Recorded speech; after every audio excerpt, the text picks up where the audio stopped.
Hey, and welcome back to another episode of Transient Thoughts Podcast. If you are listening for the first time, then please head on over to iTunes and download our other episodes. You don't have an iTunes account? Well, that's okay. Then head on over to our hosting page at transientthoughtspodcast.libsyn.com. That's Libsyn. No matter where you listen to us at, please remember to always rate and comment our show. Also, you can find us on Twitter at podcast_TT or our Facebook page. Also, remember to listen live on Mixlr.com, MIXLR. If you'd like to contact us directly, then feel free to email us at transientthoughtspodcast@gmail.com. Transient Thoughts Podcast. Hello, beautiful people. Welcome to another episode of Transient Thoughts. I am Mike Koch, I'm James Eno.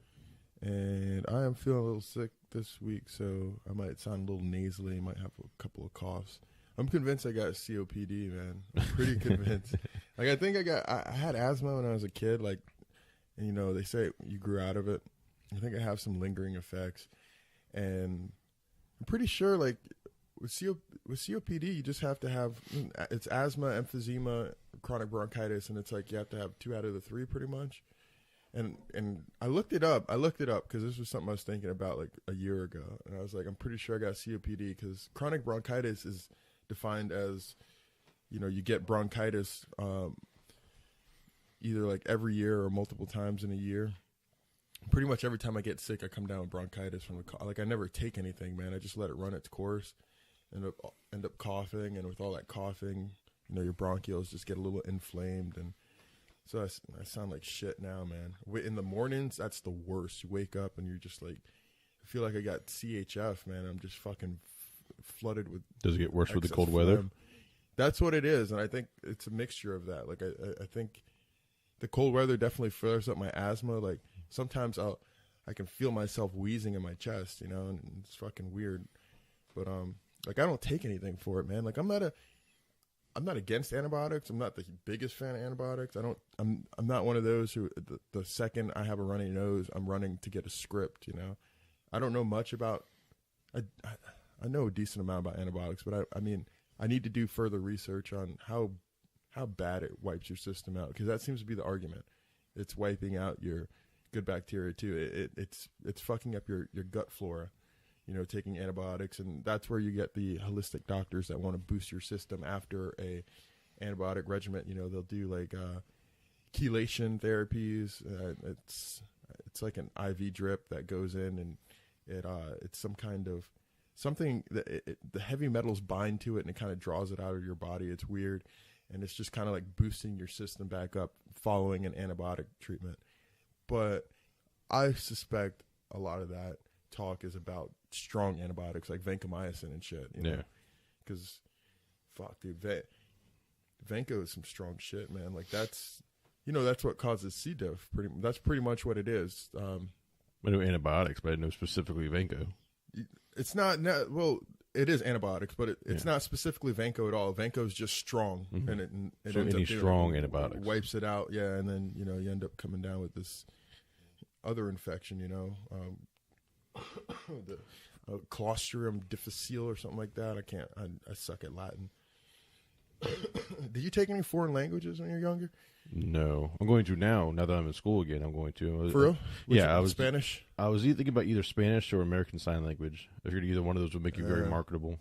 That shit pissed me off. So when I found out that it's ASL, American Sign Language, I was like, why the fuck would you create sign language and then not make it universal? Yeah. Like what? Yeah. It makes so much sense. Because I don't know. I came up with this epiphany. I'm sure a million people thought about it before me, but it's like, all right, why don't we all learn sign language, and we don't have any language barriers anymore? And shortly after a Google search, I found out that no, there's different sign languages for different languages. Mm-hmm. I wonder if that's just a word, like, you need certain words for, certain cultures. I would think so. I would think that has a lot to do with it. I think different people call different, because what we call, I guess that wouldn't really matter, because I was just thinking like something simple. What we call a car trunk, people in England call a boot. But you can make a signal. As we say, you can make a symbol for that in sign language. You would think. Yeah. You ever seen this one? It's called West Coast, East Coast. I don't know. No, Okay. like this. You can't see the whole thing. No. It's bullshit. I think that's actually. I'm glad that the real- only sign language you know is for bullshit. I know, fuck you. I mean, I don't even know if that's true. I think sign that's the language. one universal. I think everybody around the world knows that one. Yeah, that and no. It's weird how Yeah, no you just can- ended up being universal. No you one shake wanted your to head. change it. We need to know if it's one word in every language is going to be the same. It'll be no, unless you're speaking German. Then it's 9, right? Nine. God, what a! It's weird how, all right. So if you didn't speak any languages and you just listen to like the cadences and the sounds that people make, what would you think is the most eloquent language? Would you say French? Because that's the first one that comes to mind. What do you mean? What is Like the most beautiful or the most? the I guess nicest to listen to, like because obviously the worst you're talking about some kind of Well, German or you're talking about Russian or even like Middle Eastern. Like, why is it so harsh there? Like, why is the language so and it's like hawking up loogies, and then you have the I can't even. I took French for 3 years, dude. What? I failed French for 2 years. Oh my I God. barely passed it the third year. I was watching. I love to watch on the Science Channel how it's made. Yeah. They had they were in Italy, and everything the Italy guy said, I was 100% on board for. Like, they had subtitles, but even without the subtitles, I was like, okay, like he's just sounded happy the whole time. Yeah. You know, yeah. I was like, okay, I trust this guy, whatever he's saying. Dude, that's the same thing that happens with I was gonna say that's what happens with cult leaders and whatnot, but it's almost what happens with any type of leadership, because politicians included. You speak very firmly. You speak with conviction, and you win people over. People just want to follow you. You know, if you speak with authority, there are going to be people that just take what you say and run with it because they feel like it's coming from an authoritative figure or someone who knows what they're talking about. I do this shit all the time with people I think are smarter than me, or politicians, or just putting people on a pedestal. I forgot to turn my phone off. Yeah. Ivy. Have you ever put anyone on a pedestal, like any idols in your life, and then you just come to figure out, oh man, well that was kind of mostly younger. I think days. everybody does. I think everybody puts. Who was yours? Well, no, I think I'm going to make a very generalized statement here, and probably make a lot of people mad.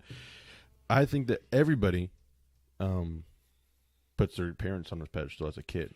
As a kid, you think that your parents are everything. You think your parents know it all. You think your parents are the end all, save all. You know, Isn't it a mind fuck? Then you get older and you're like, shit, my dad doesn't know a damn thing. No, they're just fucking making it up. Yeah, they're making it up. And then you realize, oh, that's what I have to do. I have to make it up. Yeah. You know, no one knows what they're doing. It's funny. Yeah, I have those kind of moments with my mom all the time, because she raised me by herself. But and I didn't realize how fucking poor we were either, bro. She did a really good job of keeping up this illusion that we were, I wouldn't say like middle class, like normal people, but we were fucking dirt poor, man. My mom was a CNA, single mom, CNA with 2 kids. Holy shit. Yeah. We lived in a nice house in a nice neighborhood, and, she worked her ass off for that. And, we weren't in the hood or nothing like that. So I had no idea I was poor. I think I realized I was poor in like sometime in middle school, man. I used to wear Payless shoes. Mm-hmm. And I used to get excited about going to Payless, man, because I didn't know Payless was the store you shop at when you're poor, And I remember coming to school and I had these fucking crisp ass white shoes. I think the name brand was like Turntech or something. It was some fucking weird ass brand, and I was like, damn, like I love those shoes. They were awesome shoes. And I got to school, I got fucking torn apart, dude. It was brutal. It's one of those times where it was like, you look back on it and you're like, I wonder how much that single day changed my future.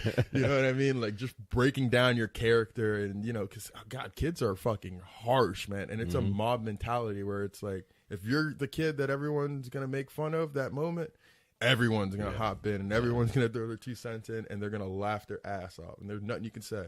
I had I had a couple of weird epiphanies growing up where I lived at. Me and my mom lived with my grandmother growing up, and my grandmother had bought the house where she lives at when there was nothing there. It was just orange groves.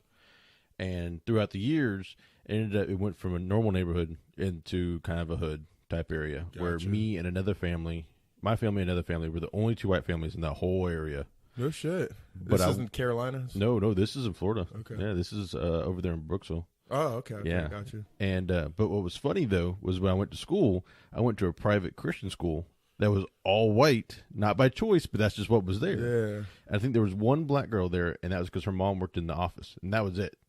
It was all How white. awkward for that one black chick. Exactly. And then when I moved to North Carolina to live with my dad, my dad lived in a very nice, picture perfect little suburban area. It was White all picket fence. Yeah, it was a street, the cul-de-sac, and all the families had the cute yards, and they had barbecues and all that shit. And then I went to a fucking public school.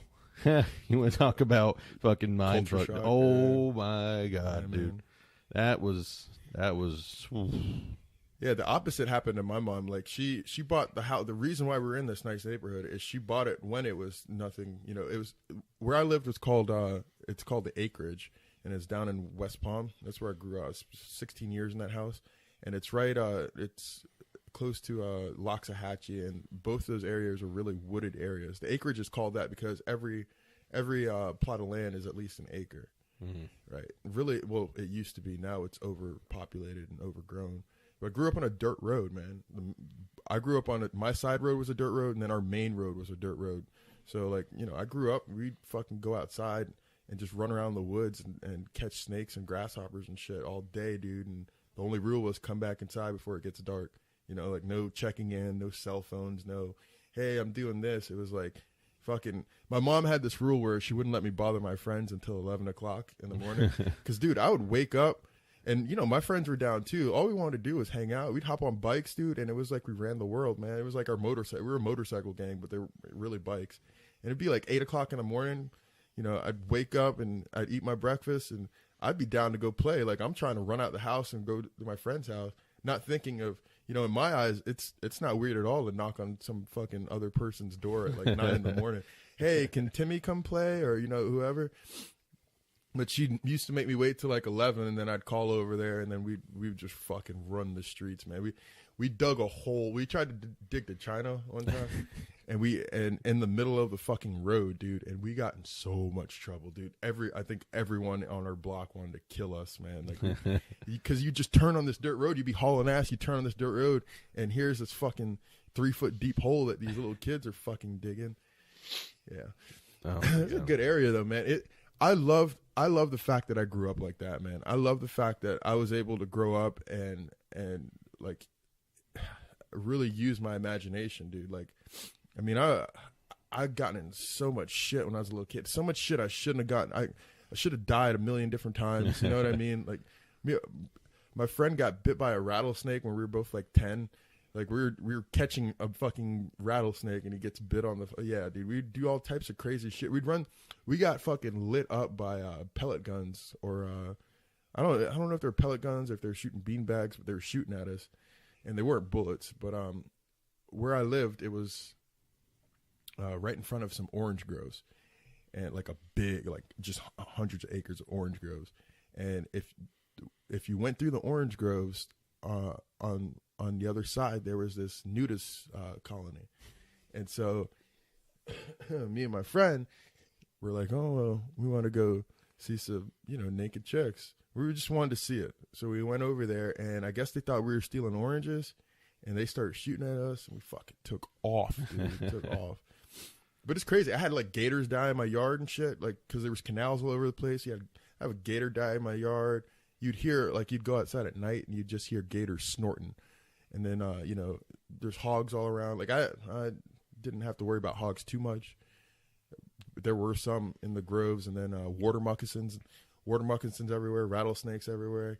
You know, fucking black racers. I don't give a fuck about a black racer, dude. No. Like, I've grown up with those things. I think if you live in Florida and you played outdoors as a kid, yeah. Our generation playing outdoors, not the kids nowadays, but our generation, you knew which snakes were good, which snakes were you know, because I mean, they're pansies nowadays. Yeah. Let's admit it. Come on, they're fucking. Come on. You ever heard of the term juvenoia? No. All right. There's this YouTube channel I follow. It's actually 3 separate channels, but it's all under one thing. It's called Vsauce. fucking amazing videos. All of them have like a couple million views a piece, but he covers just different concepts and he goes super in depth about things and just some really mind-blowing topics that he talks about. Junoya is one that he talked about. It's the feeling of, excuse me, it's the feeling that the generation after you is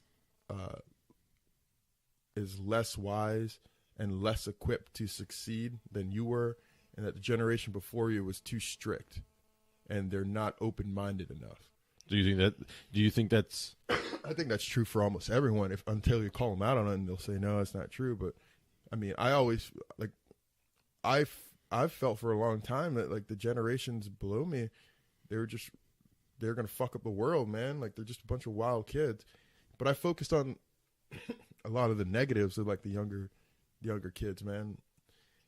They got there's a lot of positive things with that generation, the way they grew up, that makes them extraordinarily special compared to any other generation that's ever, been on Earth, man. Like there's kids that their entire life since the day they were born, they've had internet.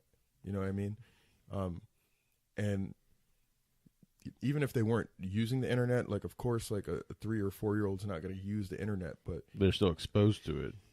Exposed to the internet, but everyone is exposed to the consequences of the internet, but positive or negative. Now there's all this truth out there. Like there used to be a bunch of bullshit that floated around, like wives' tales and shit like that.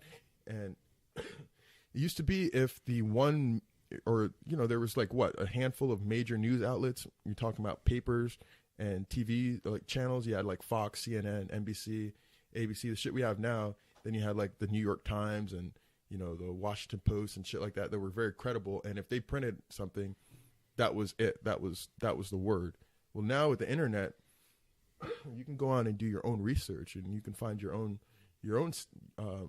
information and you come to your own conclusions.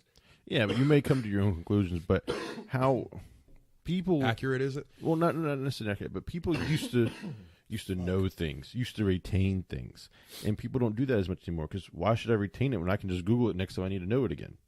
And a lot of people are Google dependent now. That's true. That is true, man. But I think that's the natural way to do things, and I think that's the smart way to do things. There are a lot of things that you need to remember, and you need to be able to, pull out of your brain. You know what I mean? But there's a lot of useless things that you don't need to fucking recall, and as long as you know how to get that information, and not even useless like these cat videos online or some dumb shit. But it could be like some very important things, but it's too big of a concept or too much information to grasp. So the important thing is to know how to find that information. Remember that website. That way, next time you want to research this topic or share this with someone else, you can pull it up and share the information that way. Yeah, it's kind of like Google's like a junk drive. Like if your brain's a computer, Google's a junk drive. You can put a lot of information on this junk drive and plug it into a computer, and all of a sudden that computer has all that knowledge. Here, we're the computer. Google's a junk drive where, when we're on Google, it expands your knowledge almost infinitely. Well, I guess it has its limits, but you're never going to reach that limit.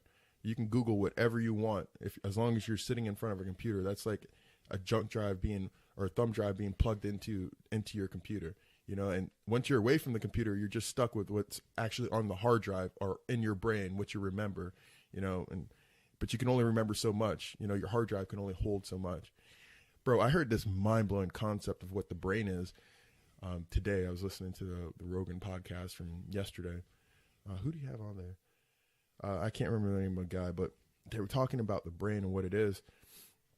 It's literally like it's the universe's tool to recognize itself. Like that's all it is, man. Like we look at stuff and it's just information that's processed through your eyes that your brain ends up interpreting. Like your eyes don't see things, your brain just sees things. Your brain is breaking down the information that's going through your eyes, and it's how light hits the cones and and you know how it's processed, and then your brain is taking that. It's like an algorithm. Your brain transfers that into actual visuals. And it's the same with hearing. You're hearing sound waves. They're hitting your ears. Your ears are taking that information and sending it to your brain. Your brain puts it through that fucking algorithm, and it's like, oh, okay, that was a dog bark. Same with smells. You know what I mean? It's just it's little tiny atoms hitting your nose, and your brain is sensing what those things are, and it's putting it together. Oh, okay, he farted. If we could map that algorithm, then in theory, if you could map that algorithm, say let's take the eyes for example, if you could map it out and know exactly what certain things encode as into your brain, then you wouldn't need your eyes. If you could, I think they've already done that, man. So you can send that information to your brain, and your brain knows, okay, I'm looking at grass, I'm looking at the sky, without having eyes. Different electrical stimuli in your brain. Yeah, I'm pretty sure they mapped that out, and I'm pretty sure they've done that. Same with hearing and shit like that. I'm pretty sure that they've worked on that. I can't pull anything out of my brain right now, but we do have our junk drive sitting right there in front of you. You can Google it. It is true. But what that also means is think about all the different things that your brain is just like not tuned in to pick up, man. Like there's got to be there's an infinite amount of layers to the universe, and it's all about what you're kind of tuned in to see. You know what I mean? And what your brain chooses to see. Like there had to have been a point in time where we evolved and we needed to see, we needed to hear, we needed to smell. Like there's reasons why we have these senses. I think as we keep going, maybe our senses will keep developing, and maybe we can fine tune and kind of tune into different things. I was having a conversation the other day about nature, because we were talking about how people kind of throw fits about eating animals, and there's certain animals you can't eat and no one cares. There's certain animals you eat and people are going to be, have a fit about it. There's a hierarchy of animals, and some of it's related to cartoons that you watch, and it's like, oh, you're so cute, we can't kill you, blah, blah, blah. Or sometimes it comes down to what tastes good and what nutrients it provides, But people are going to cringe when you say you're eating something like when people say they eat dolphin, or people say they're eating something cherished, some kind of animal that people cherish. People get really mad about it. We eat cows and pigs and shit like that all the time.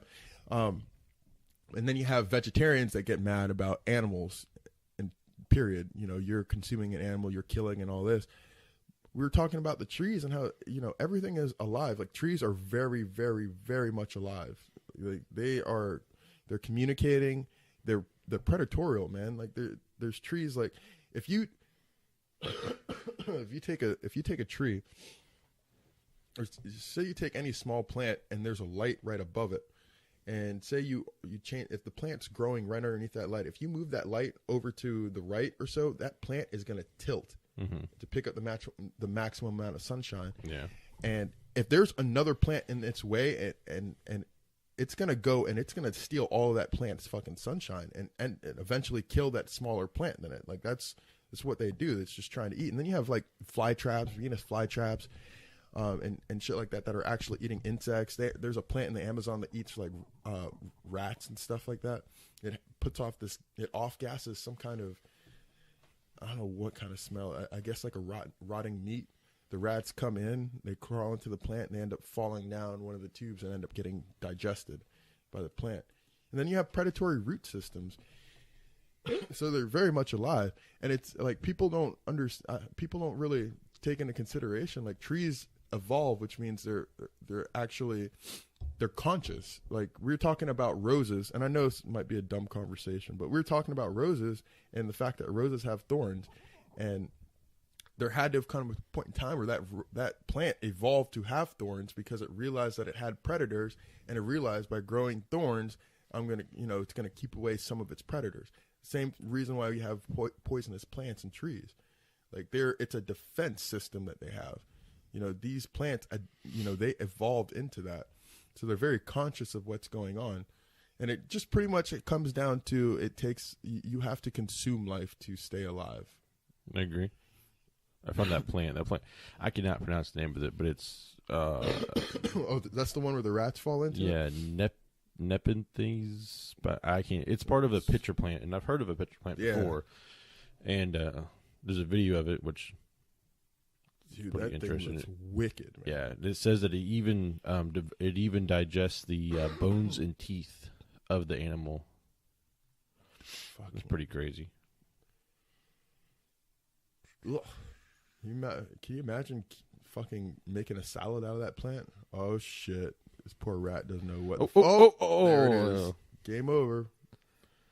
You just died by a plant. So I know you can't see it, but out of all the shit that eats rats in the wild, yeah, I was writing a joke about that, like how it just sucks to be a mouse. Like everything wants to kill you. You got to worry about like hawks coming from the sky and swooping you, and snakes, and then you have people that just grow you to feed snakes and shit like that. But out of all the things, fucking a plant got you. You dumb fucking rat. I was talking to Bouchard yesterday, and we were talking about with you being on the comedy scene. One, we have to get that recorded and get it on YouTube, and two, I have to go out, dude. It's been a long time. I've been slacking a lot, man. I've been writing, but I've been slacking. I haven't been up in a long time. You know any comedians we could get on? Not yet, but I will. Yeah, I've been.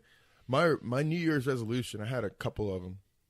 Like one was to travel. I wanted to get out of the state some point this year, maybe out of the country, and just kind of take a vacation and just kind of, move around a little bit and meet some new people.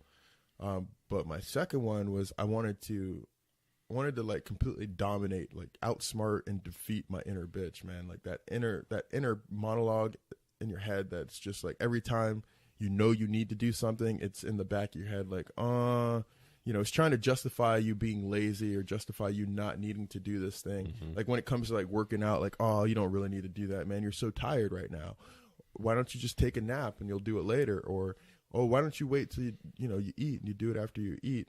Shit like that. And it's that inner bitch that comes up with the comedy. Like sometimes I'm listening to podcasts, man. I listen to a lot of comedians' podcasts, and I'll be so deeply inspired, bro. Like, and I write all the time. Like, I'll be writing some shit, or I have something in my head that I need to work out, and the only way to do that is get on stage and just talk about it, man. Like, you have to go on and just kind of talk about that subject and let the funny come out naturally, and then you figure out how to kind of twerk it. Like, I've tweaked things a little bit. I want to kind of get out of the format of having everything I'm going to say written down, and then it's all about memorization and delivery. I'd much rather it be a much more loose delivery and much more natural, presentation, where it's like you're going up there, you're talking, and you're throwing your jokes in there. It's not like, set up punchline, set up punchline, set up punchline. I kind of want it to flow a lot better.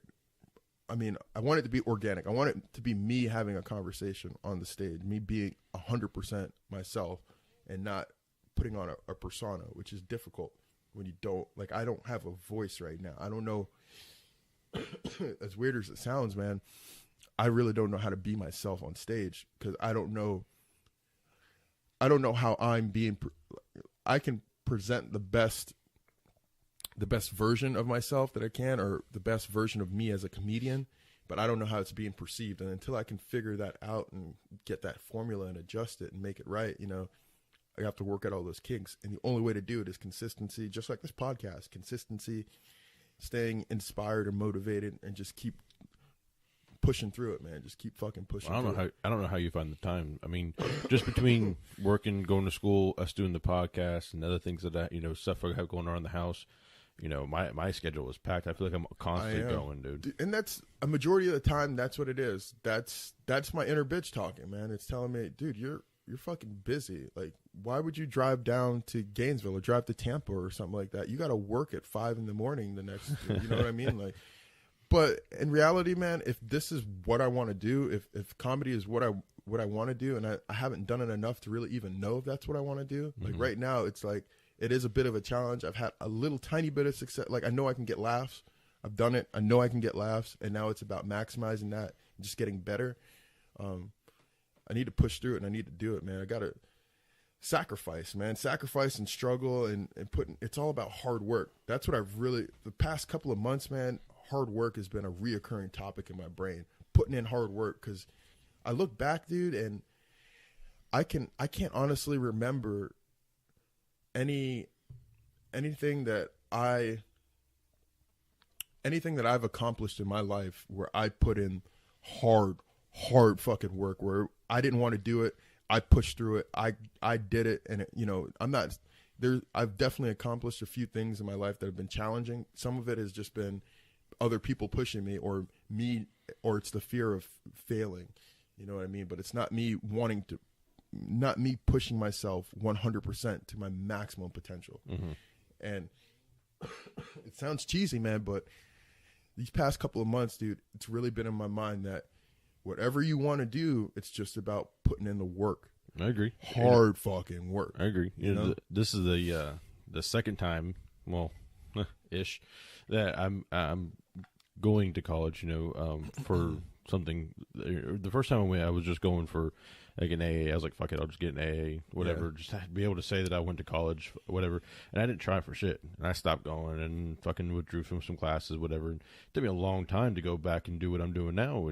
And right now I'm just taking some basic, prerequisite classes. I'm like, I really have to, like, this time I'm motivated. This time I have a reason, I gotta do it for Kate. I gotta do it for me. I gotta do it for if we have any heathens later on, and plus benefit of the future. Yeah. And some of this, I have some selfish reasons, I have expensive taste, I want $1,000 kayak. I enjoy going out of the country. I want to do this. I want to do that. So, and I know that if I can just suffer through it for a couple of years and put forth some hard work, I'll be able to enjoy it in the end. Yeah. And like I've been through that too, man, where like I've gone through the motions in school, and you can go through the motions and still succeed. Like, you're still going to get your degree.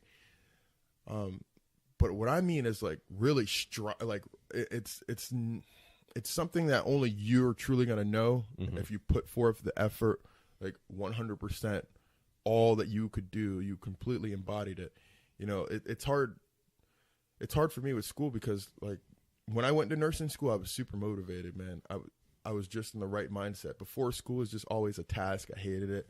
When I went to nursing school, I was passionate about learning. That shit lasted like a month or two, and then it was just like, all right, well, I'm gonna pass. I'm gonna pass. Fuck, it don't matter what my grade is. We're all getting the same certificate, and we're all getting, like, it got to the point in school where I'm just going through the motions. I just need you to give me the green light to take my national exam, and then once I have the license, I'm just gonna forget where I went to school. I'm gonna, what I mean? Like, fuck all this shit. I'm just gonna get this shit done. And I've done that a lot in my life. I have the ability to just say, fuck it, I'm just gonna go through this, and I know that I can coast. I'm super, super good at coasting, man. I'll even go as far as, hey, I'm gonna push myself a little harder and get a little bit in a better position just so I can coast later. You know what I mean? Like, I'm creative with my laziness, dude. I am such a fucking lazy asshole, man. It's so bad, dude. Like, I remember thinking, like, this laziness, this level of laziness that's in me, there's no way that it's just this had to have come from generations of laziness. Mm-hmm. Like, this had to have been like, this is at least like 3 or 4 generations of lazy people that finally, like, they fucked and they made me.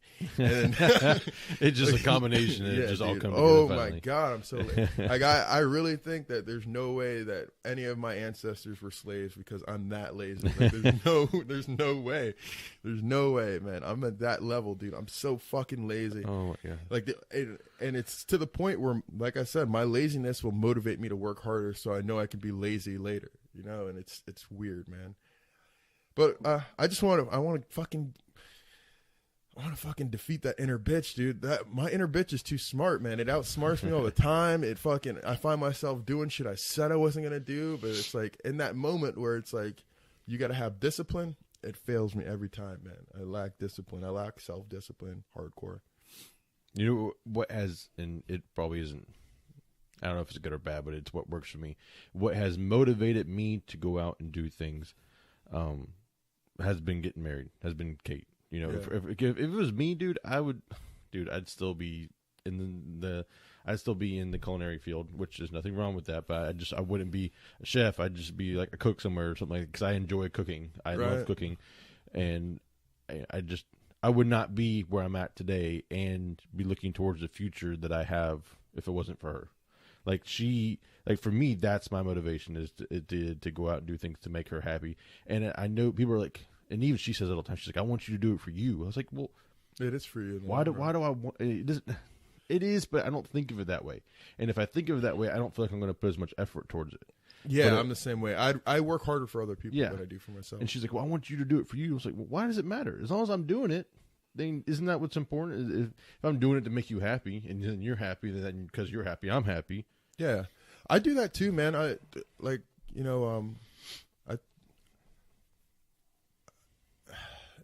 woman could definitely inspire you to be a better person, be a better man. The right woman. Right. And so, like, you know, the right woman will inspire you to get your body looking the best it can, because it's like, damn, I want to, you know, if you're sexy, I want to be looking sexy too. I can't be walking around public and have people wondering what the fuck you're doing with me.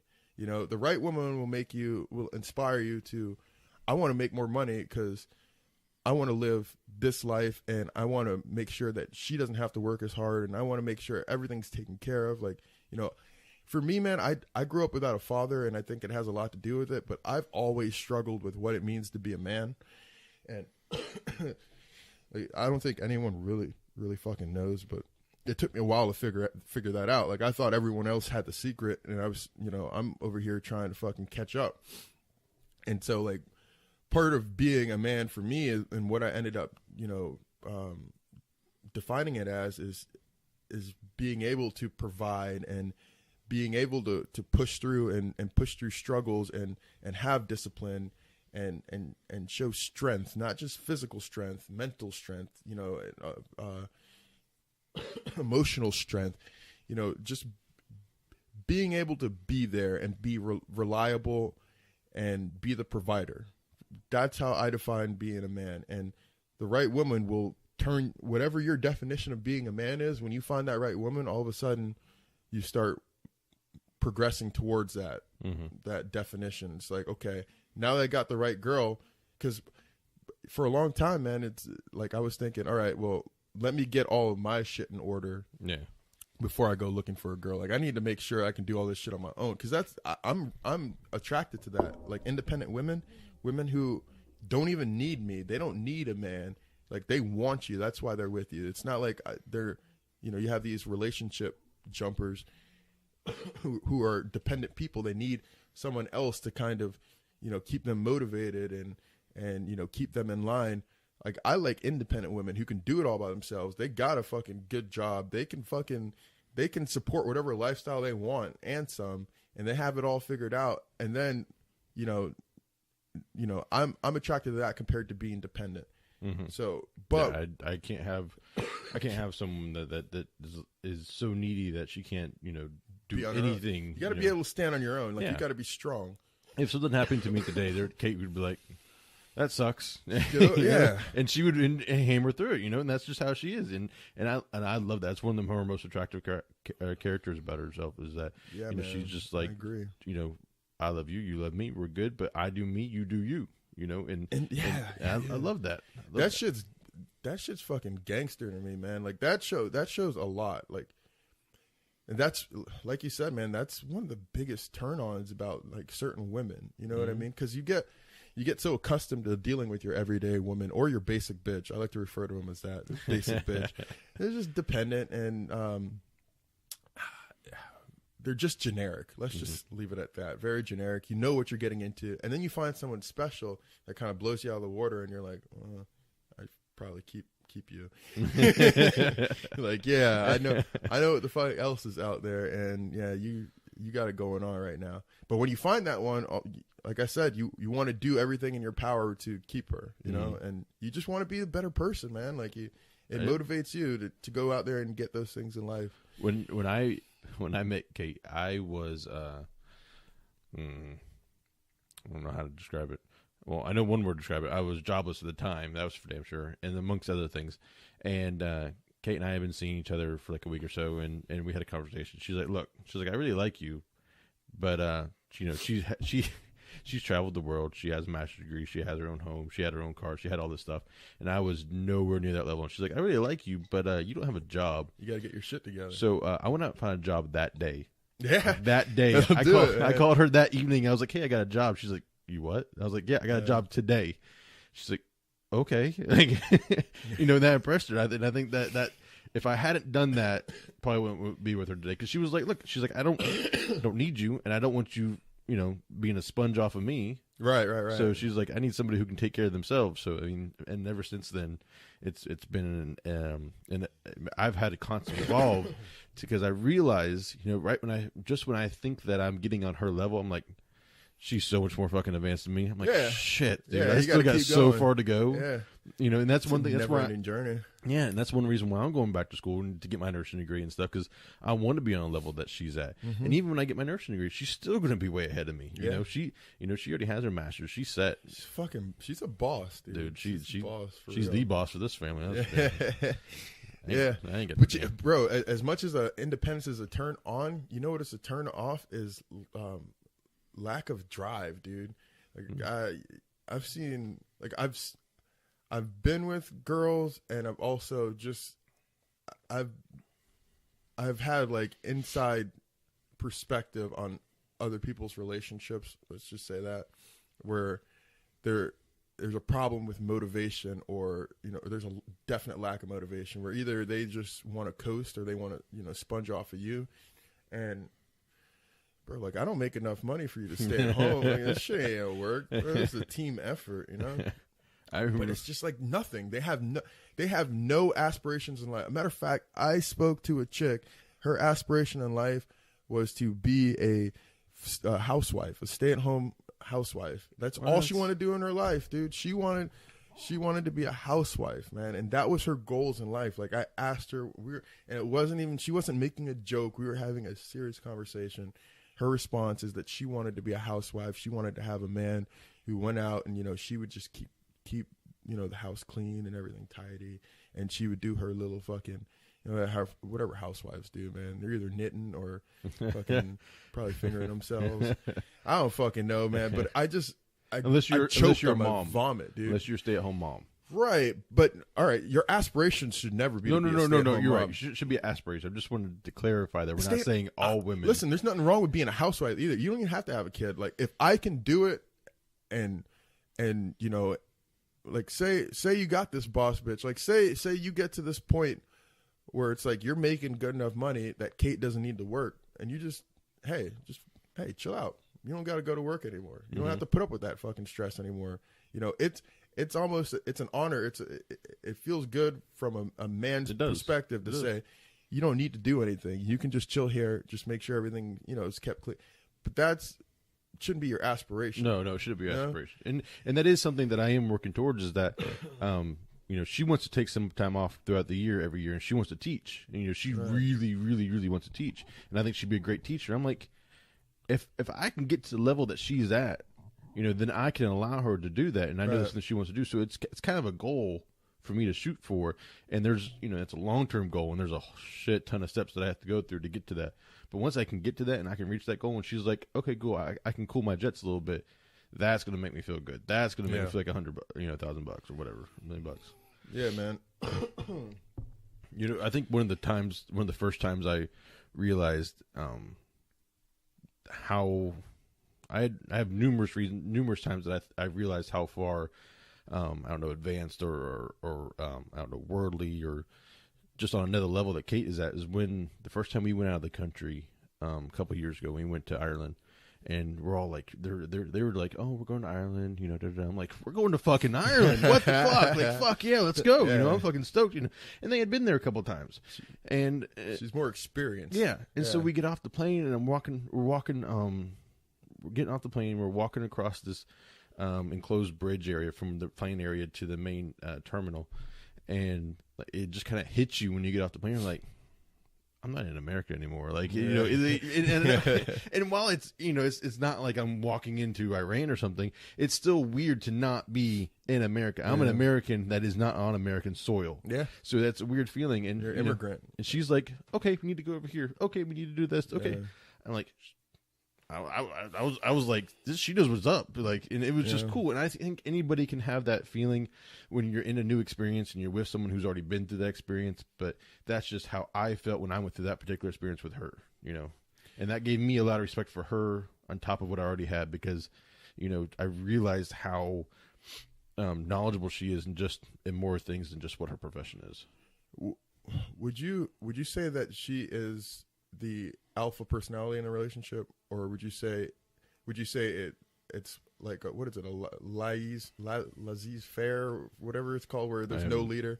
It's another Latin term. I have no clue how to say it. I have no problem saying that right now. She's definitely the dominant one, because she does know what's up. She does know how things work. And, things would work smoother in her hands. Is that what you're saying? Yeah. Gotcha. And part of that is because she has a knowledge, and part of me is like, I don't want to fucking deal with it. Yeah, like responsibility. When it comes to, the bills and all that shit, I go to work, I work hard, and I come home, and it goes into the bank account, and she fucking handles that shit, 'cause I don't want to deal with that. I have no idea. I know that I will I have like 2 or 3 bills that I am responsible. Like, it's my job to go out and either pay those in person or pay those. Fuck it up all the time. I fuck it up every month, dude. Every month I fuck it up so bad. And she's like, "Did you pay this?" I'm like, "Fuck," And if I was in charge of making like the mortgage payment, we'd be homeless, dude. Like, not that the money's not in there. It's just I just forgot to fucking pay the damn thing. Does that have any effect on your pride, or you just realize that, hey, this is the smart move? Like, because you can be some I would say some personalities wouldn't be able to accept that. I think that they'd rather everything be in chaos, but they're the leader compared to everything is running fucking smoothly. So I got stupid, no fucking worries. I'm kicking back. You know what I mean? I think that's stupid, though. I think if you know that somebody is better at I think it's per the situation. Like, Kate and I work on a lot of products. We build a lot of things. We build building the bar. Yeah, we're building the bar. We build cabinets. We build this. We build that. And we've had a ton of projects.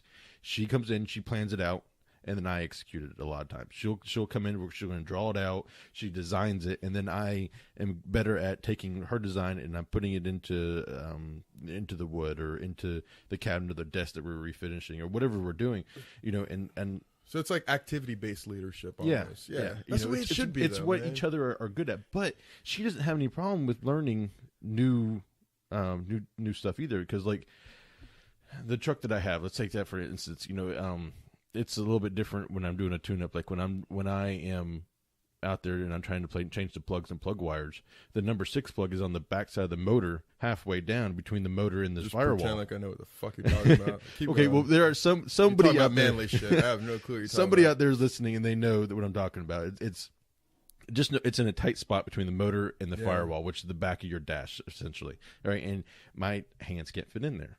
And she could. So I have a picture of her.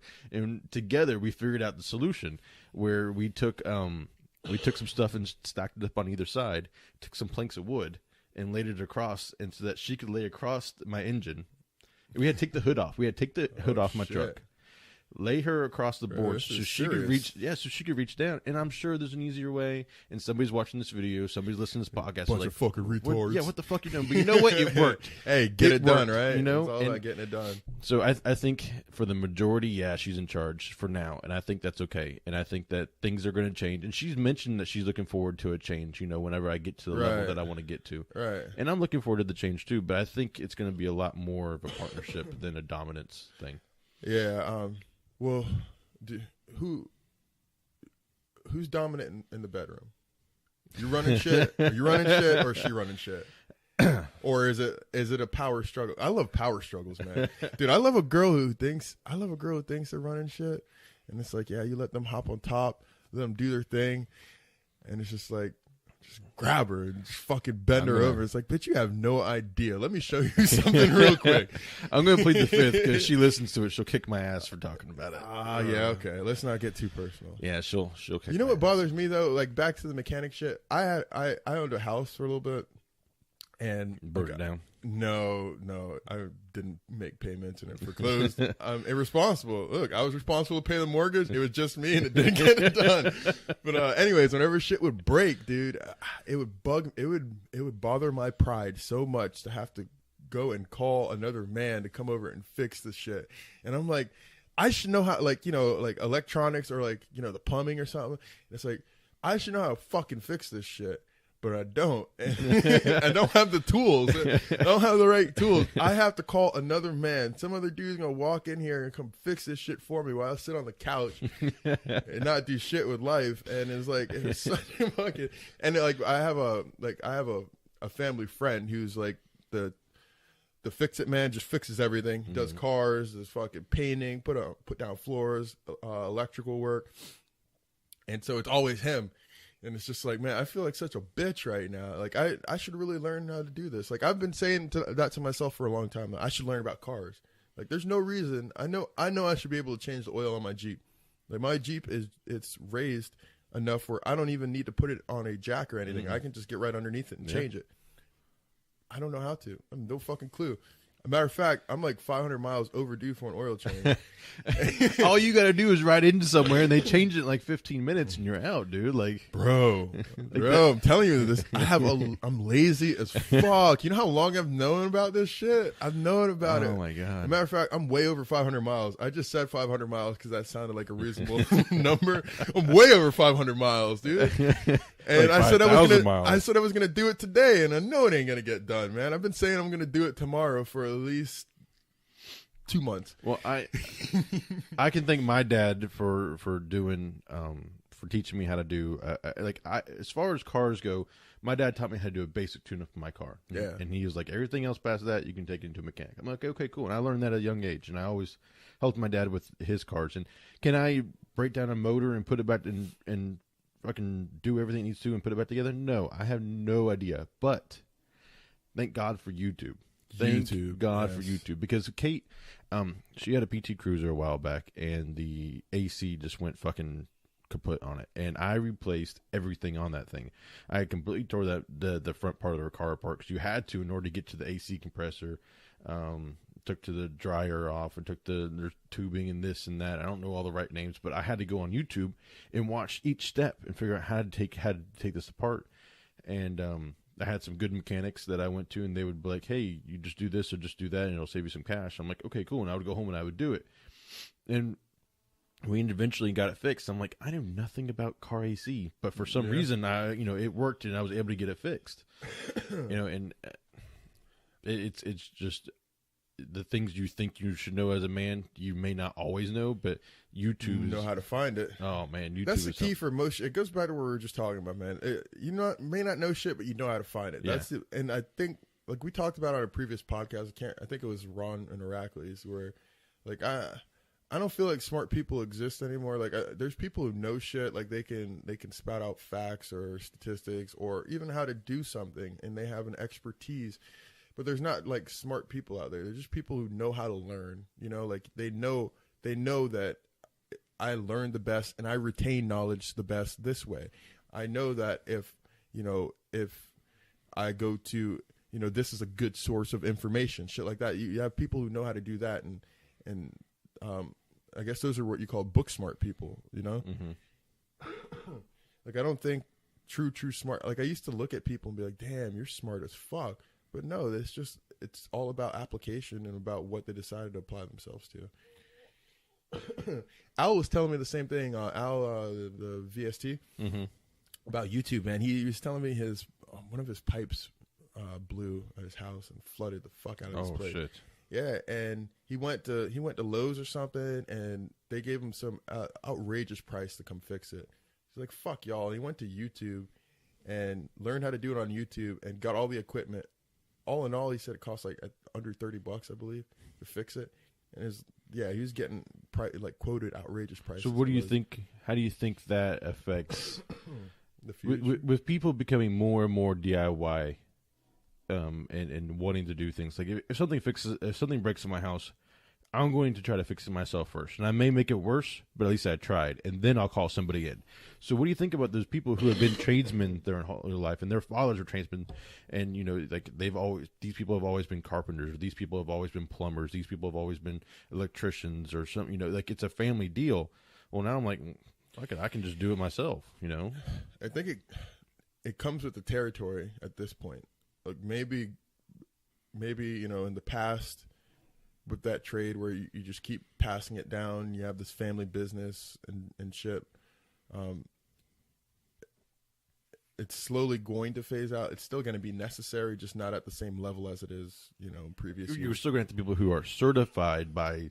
You're still going to have old people who don't know how to dig. It's dangerous. Like, they have old people call fucking, you know, 911 to smoke detector check, bullshit like that. You know, they don't need to be on ladders. They don't need to be bent underneath the sink trying to fix a pipe. So you're still going to have those. But I feel like a lot of people are going to, because it's cheaper, man. And you have to, when you have a business, you have to charge certain amounts to make a profit. You got people to pay, you got overhead, you got all this fucking bullshit, and you got to turn a profit. So you gotta upcharge people, and it's always cheaper to do it yourself. You know, I've put down flooring before. I wasn't the best. I did my entire house, and some parts they were fucked up, but I was able to cover some of those fuck ups, and it didn't look bad. It looked great. Painting, on the other hand, I can't. For a year and a half, my house was half painted, because this is what I ended up doing. Like, first off, I didn't know how to paint. I didn't realize, like, you need uniformity. Like, I was just fucking, let me get this shit on the walls. And, like, there was fucking smudge marks all over the place. It was sticker coats in some places. Like, you know, there would be paint on the ceiling and on the floor and shit, like little drops of paint. And then, like, I would get bored with painting one color. So I would just go to another room and just start painting because I was bored. And so, like, a year and a half, dude, until I paid a professional to come and paint my entire house, there was just random walls in my house that were painted. I had one wall that was completely painted. The rest there were some walls with just like paint on them. And it wasn't even halfway. It was just like, I was just like, oh, fuck this, man. I'm done. Fuck this. But I mean, dude, that's just the life I live, man. You want to test a marriage, you tackle a big project like that. You tackle, you know, painting walls, or, you know, completely, like, you know, when we built the pantry out there, or when we built, or, you know, right now we're building the bar. You know, she may come up with the design and I try to execute it, but we both have a lot of opinions of how each other should be doing that. Right. So that sometimes it can be really interesting when it comes down to, oh, I think we should incorporate this. No, bad idea. But what about no? And, you know, and that never goes over well, because you're just completely dismissing the other person. That's one of those where it's like, listen, I got this. Like, just leave it alone. I got this. All right. It's funny because there's a certain tone. You can get this tone where it's like, you know, just to leave something alone. And it's like, yeah, listen, I got this. Yeah. And it's like, when you say something in that tone, it's like, all right. I'm the dumbass, though. I am the dumbass that does not. You gonna argue? Oh, my God. She's like, I got this. I was like, yeah, but I know, but just let me know. She's like, no, I got this. I'm like, I just want to help. I'm the same way. We had an argument the other day, and I know she'll probably get mad at me for bringing it up, but we had an argument the other day. She was doing something earlier in the day, and I wanted to help her. So I kind of jumped in there and did it, and she's like, I was handling it. I got this, right? So then later on, she's in the garage, and she wanted to paint that wall out there. She wanted, like, when we took some stuff down, and she needed to recover, she just needed to do a quick paint job. And she's like, you know, when I need your help, you're not there to help me. I was like, I tried to help you earlier, and you didn't want my help. And then we just go on. Such a bullshit argument. But I could definitely see myself in it. And she's like, well, I could have used your help just a minute ago in the garage. Look, how am I supposed to know when you want my help? And it was, you know, I think this is an argument that couples have had for generations. So I think the question everyone wants to know is, did you guys fuck in the garage? No, no. That's how, you know. Too cold, dude. You know. No, yeah, I know. It's too cold out there right too now. Cold in the garage, man. It's too cold. Yeah. How often do you guys argue? Oh, God. Well, I mean, daily like, truly argue, or just have, like, stupid disagreements and move on? Disagreements and move on, and both. Not like you yelling at each other and you need a cool off period, but like even just little tiny things where it's just like, well, fuck you. I would you agree to disagree. I would say once every, I don't know, couple of months will we have like a big blowout where it's something stupid. I swear you're gonna say a couple of hours. No. Well, we have a big blowout. I mean, it might be more or less, I don't know. But as far as disagreements, they happen frequently because we're both very opinionated. But at the same time, Kate and I have something that I think that a lot of couples don't have. We have the ability to be completely blunt and honest with each other and move the fuck on. We look at each other though, and what a quality. We have the ability to say, you know what, fuck off, fuck you, get away from me right now, or what the fuck were you thinking, and not take it so personal. Like, you know what, okay, fine, and we stop talking for a little while. We go do something. We come back an hour later, like, okay, what do we need to do to fix this? Right. How can I make it better, or what do you need help with, or this or that? And we get over shit way faster than I think a lot of people get over shit. And she never brings it back up. Yeah, holding a grudge it takes so much energy to hold a grudge, man. Because every time you think of that incident, you have to automatically make yourself mad, and it's just so I'm too lazy to hold a grudge. I'm too lazy. It takes too much energy. I can't stand. I don't understand the point of some couples who aren't able to be completely blunt and completely honest with each other, who can't walk up to the other person and say, "You're fucking pissing me off. Please go away." Because if you don't do that, it just bottles up. I think the couples that are like that are not blunt and they're almost have like a PC relationship where they treat each other like politically correct. There's certain things that are off limits and can't be said. I think it's because both of those people in that couple are that way. You can't have one person who's blunt and one person who can't take the truth, because that's going to end in disaster. Because the person who's blunt is going to be honest and try and express themselves the best way that they can. It might come off blunt, but it's the clearest way to express whatever is going on. The person who can't take the truth is going to take offense to it. But if neither one of them could take the truth, then I think that relationship works out, man. Like there's so many weird motherfuckers out there, and it's like they have great relationships, and it's just I could never deal with you. I need to be able to express myself to you without fear of consequences, and that's why you found a woman who could do that. But I also surround myself with, if you can't take it, and I feel like that's the way I was. I feel like that's the way I was raised with my dad. My dad was always very blunt with me. Even if he had to wait till a later moment where it was more appropriate setting, he'd always be like, "Look, dude, you fucked up. Right. Let's move on. Let's figure out what we've got." And I feel like I've incorporated that into my life either through my marriage and through my relationships with other people, where I only surround myself with people that I know that I can have completely honest conversations with, and I can talk about the hard topics and not get into a fight. Like, I bring it up all the time, and people get tired of hearing it. But when myself and two friends we went out kayaking, and we go out to lunch afterwards, and it's a Christian, a Muslim, and an atheist sitting around talking about religion and about politics. You know what? None of us got mad at each other. It's respect. Exactly. But being able to have that blunt conversation with you, and I feel like if any of us did offend the other one, I have no doubt in my mind that any would have been like, "Whoa, wait a minute, that wasn't cool." When it comes to communication, man, intent is everything, and it outweighs what you're saying.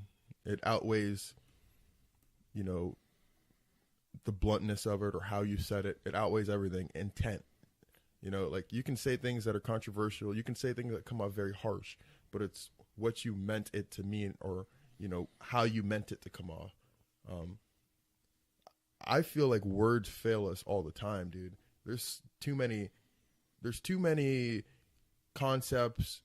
There's too many topics. There's too many issues in the world that you can't wrap your head around it. Therefore, you can't really explain it to anyone else or talk about it, because it's like it's bigger than you. So it's like sometimes it's hard to describe how you feel on that topic, and words fail you all the time. Yeah, I think I want to bring that all the way back to, and bring it back to us. Why we do this podcast, whether 100 million people listen to it. I'm gonna piss. You think you can handle a monologue? I guess so. Whether it is 100 million people listen to us, or whether it's one person that listens to us, we sit down and we have a conversation with each other very bluntly about a million different topics. And we don't care who we offend because we're not here to make outrageous statements. We're not here to be PC. We're here to talk about the things that everybody thinks about, but nobody wants to put into words. And I feel that because people are scared to put into words, that why we have so many issues nowadays. And even if we, as the few people in this room, have the ability to help one or two people out there somehow, some way, to realize that you can have that tough conversation with people, it makes me feel better. It makes it well worth it. Damn, that was a fast piss. So I was saying that I feel like, with what we're doing here in the podcast, whether a million people listen or whether one person listens, that we're having the tough conversations that a lot of people can't have because they don't know how to, or they're not around the people that they can have those conversations with. So if they can listen to us have those conversations and then figure out a way to know that they're not the only ones who think that way, right? Or can figure out how to have those conversations with somebody else. I mean, we talk about some hard shit on here already. Yeah. Look with a couple, talk about some hard conversations or hard topics with some people. And I love that. I love having the blunt. I love having the taboo talks because it's stuff that people need to talk about. When you keep it pent up, it causes issues. Right. Yeah, man. I know that was like a 2-minute ramble, but I was trying to keep it moving. I like talking about those too, and sometimes it is for confirmation that other people feel the same way you do. Sometimes it's to broaden your perspective because it's like, even on a topic that you feel like is well thought out and you've put in, some time and it's been on your mind and you've been pondering it for a while, you go to express that opinion and someone might challenge it or someone might even add to it. But either way, it's definitely broadening your perspective if you keep an open mind about things. As long as you're not a closed-minded and this is the way it is. I don't even know how those people function in life, but it's great. It expands you as a person, man. Like I think over the past year or so, I've been on a search for like enlightenment, man. Like really trying to figure out who I am and just who I am as a person, which is it's difficult because it's a lifelong thing, and you're constantly changing, man. Like I've been like 10 different fucking people since I was 21. It's 5 years ago, dude. And it's like you look back and it's like I've had all different types. I've flip-flopped my fucking mindset on so many different issues and topics, and and it just comes from really experiencing other people and experiencing life. You know what I mean? One of the things, speaking of like taboo topics, man, one of the things that I want to talk to with Ron, man, was his son, with his son passing.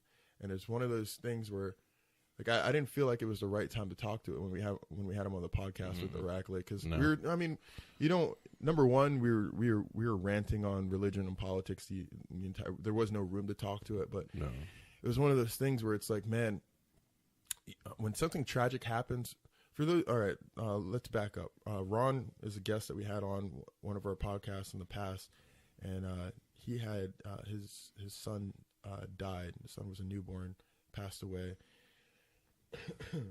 and very recently. I want to say within the past 6 months. Would you say? Mm-hmm. And it was one of those heavy things. Completely out of the blue, it was just blind. I can't even fathom how they felt, but I know that everybody around them who surrounded them was also deeply affected, and obviously not in the same way. But I mean, to know how deeply it affected the people around them, I cannot imagine how it was being a parent. And it's tough, dude. And I always put myself in those scenarios, man. I put myself in his shoes. I think it's just my empathy. But it's like I put myself in those shoes, and it's like, how do you handle it? And he's fucking handled it so well, man. I've never talked to him about it, and it's one of those things. I couldn't. I mean, it's one of you can't. No, you can't just be having a pass along conversation and talk to him about it. And that's why the podcast is the perfect. Yeah, Same thing with Eric, and his daughter. That's, they're doing so well. You see them, they're Yeah. laughing, they're joking, and it's like, how, man? Yeah. How could he do it? But when you put yourself in their shoes, what else can you do? Mm-hmm. You know what I mean? Like, you can drown in sorrow, you can keep pushing through, and just keep that memory alive. You know what I mean? I felt so guilty. One of the other things I wanted to do was I wanted to apologize to him, man. I didn't go to his son's funeral. I didn't feel it was appropriate for me to go to his son's funeral. Exactly.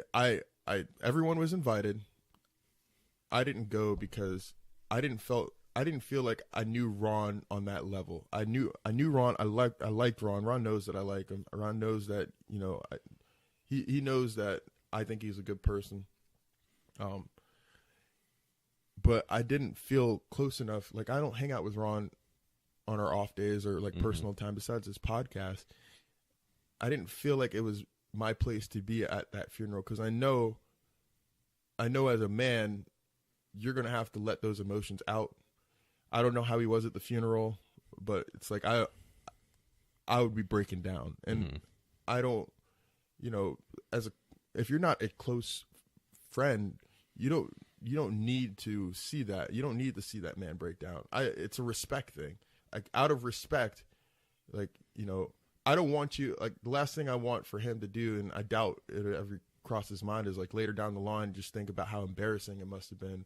He's breaking down and crying, and you have people there, I bet you they went home and made fun of me for like, no one's going to do that. I just don't want it to go through his head, man. Like, I don't want him to have any, like, I feel like at that point, like, it would be fake of me to be there, because it's like, even if I offer out my hand and, I offer my support or whatever he needs, man, like, I don't know. I feel like because I don't know him that well, it wouldn't have been 100% genuine. It would have been something maybe of an obligation. I completely understand. But then I hear that, not many people showed support from, us, from our job.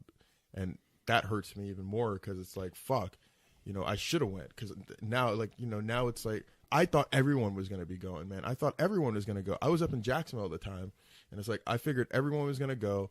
I wouldn't be missed. And I felt like, all the close people to him were going to be there.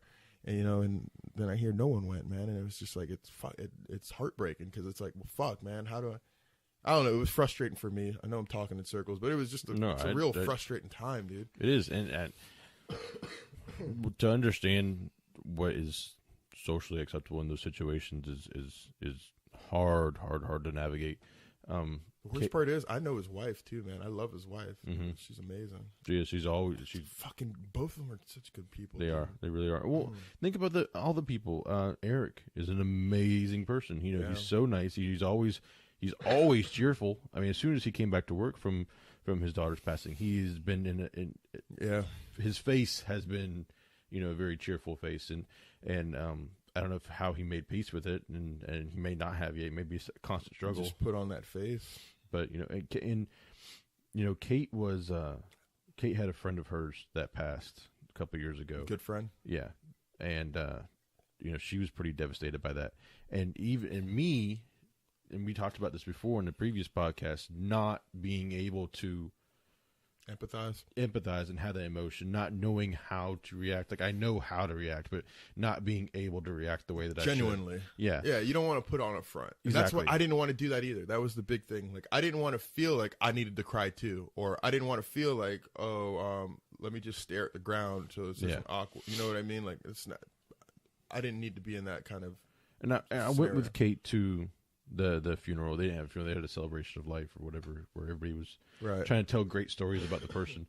But I was just kind of there. I was there for support for her more than the family of the people that had lost their loved one. But I mean, when she was at home and she's crying and she's upset, I'm like, I don't know what to do. Like, I'll hold you and tell you I love you, but that's not going to make it better. I have a hard time consoling people, man. Oh, I have no idea how to do it. No, I stare at people when they're crying, dude.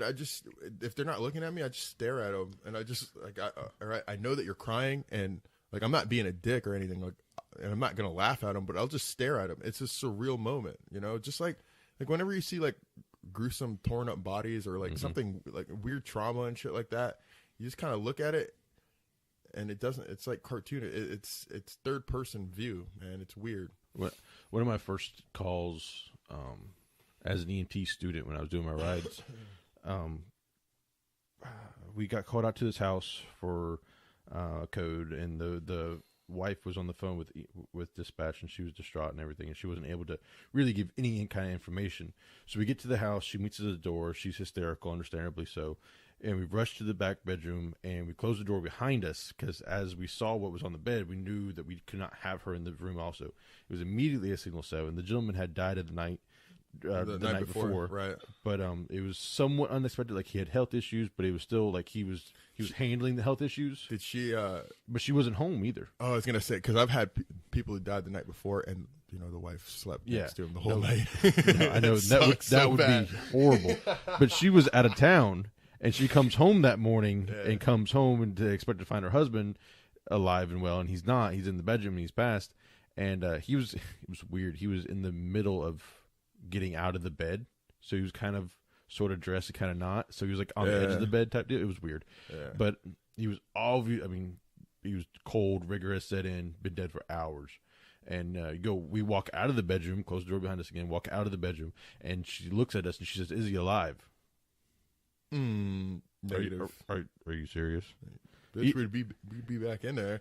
Like, we all just walked out, and she looks at us and says, "Is he alive?" I'm like, and because I had not been around before I went into EMS, I was a CNA, and I was around a lot of people who passed. I had to, and the facility that I worked at, you had to clean up the bodies before the family comes in. So I had been around plenty of dead bodies before, right? I never had to deal with the family, so that was a new thing. So being in that situation where when I walked out and she's like, "Is he alive?" And I was like, I took everything I had not to say, "Are you serious right now? You really asked me that question?" Yeah, you know, because oh my God. And then the medic who was on the truck, you know, sat her down and was like, "Look, he's not alive. He's very much dead. And he's been dead for hours." And the woman just like collapsed right there on the couch, you know, crying hysterically. I was like, "I'm going to be in the truck. Like, there's nothing I can do here, and I don't know what to do. I'm not just going to stand around and stare at this woman while she cries." It's not. It's funny to me because I'm fucked up, but like in situations like that, the way my mind is, like I always have to stop myself from blurting something out. I've had to deal with it since I was a little kid. Like I never. The entire time I was in school, dude, I was in trouble. I was always getting suspended. I was always getting kicked out of class because I would just yell shit. Like, I couldn't help it. It was impulsive, dude. Like, if they were saying something and as soon as something funny hit my head, I just blurted out. Everyone would start laughing. I could not stop. That mindset doesn't change in a scenario like that. So it's like, now we got some dead body in the bedroom. This wife is just bawling in front of me. And I have jokes popping into my head. And it's like, sometimes they're fucking funny. And I can't laugh. And it's like, then I'm distracted because it's like, I have the hardest time. When I'm making eye contact with someone and something funny comes in my head, I feel the corners of my mouth start to grin, dude. I can't stop it. Man. And it's like, oh. I can just see right now, it's like the Grinch. The lips just start to curl right there. And then you make some ugly face trying not to laugh, man. And it's like, because once you start smiling, you have to explain what the fuck you're laughing at. And sometimes I don't want to say what I'm thinking because it's fucked up. And it's funny to me, but if I say it, it's not going to be funny to you.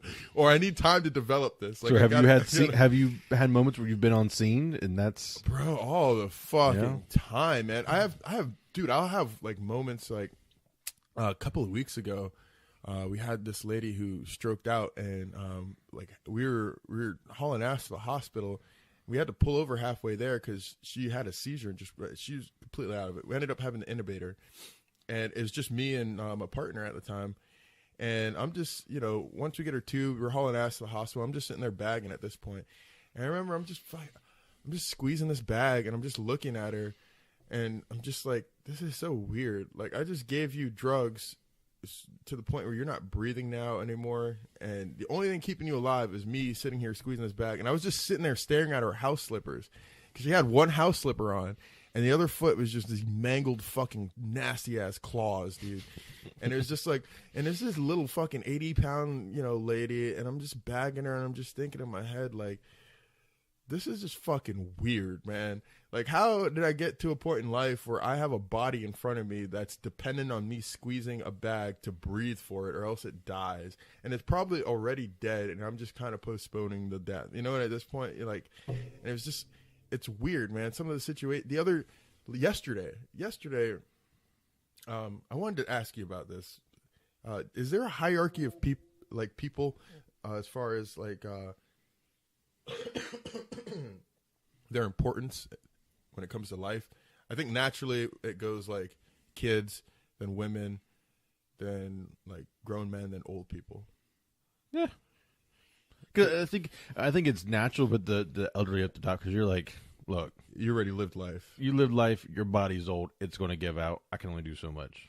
But what about like? Because here's where it comes into play. We had this guy who stroked.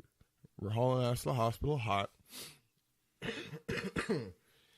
He's like going in and out on me. He keeps, if you're not talking to him, he's just completely out of it. And then like, as we're going to the hospital, it's getting his level of being lethargic is getting worse, where it takes a little bit more for me to stimulate him to get him awake. We're hauling ass, and then all of a sudden the lights go off, and we're stopped at a red light. And I look up front, I'm like, what the fuck are you doing? Because I'm thinking in my head, like, this guy's going to go out. Like, I don't want to tube this guy. Right now, he doesn't need it, but he's right there on the edge where it's like he's going to go out one of these times, and he's not going to come back. Mm-hmm. And then it's like, well, now he can't protect his airway. So now we're, what are we going to do? We're going to put him down? Those thoughts are going through my head. Like you try and at least when I'm in the back, and especially when it's a critical call, I'll take different avenues in my head. Like, all right, if I go with this mode of treatment, and then I'll play it out to the next step. Oh, okay, this will happen, and then eventually this will go, and it's like I'm going through different, and eventually you pick that path that's, going to work out best for the patient. Well, I turn around up front, and I'm like, this fucking guy is crashing. What the fuck are you doing stopped at the red light? She's like, oh, well, we're in a school zone. It's 9 o'clock in the morning.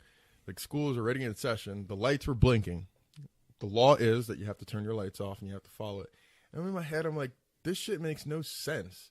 Like, you're willing to put someone else's life on the line for the possibility, the very small, like, this is a very large possibility that this guy might die. Mm-hmm. There's a very small possibility that you're going to hit a kid. Now,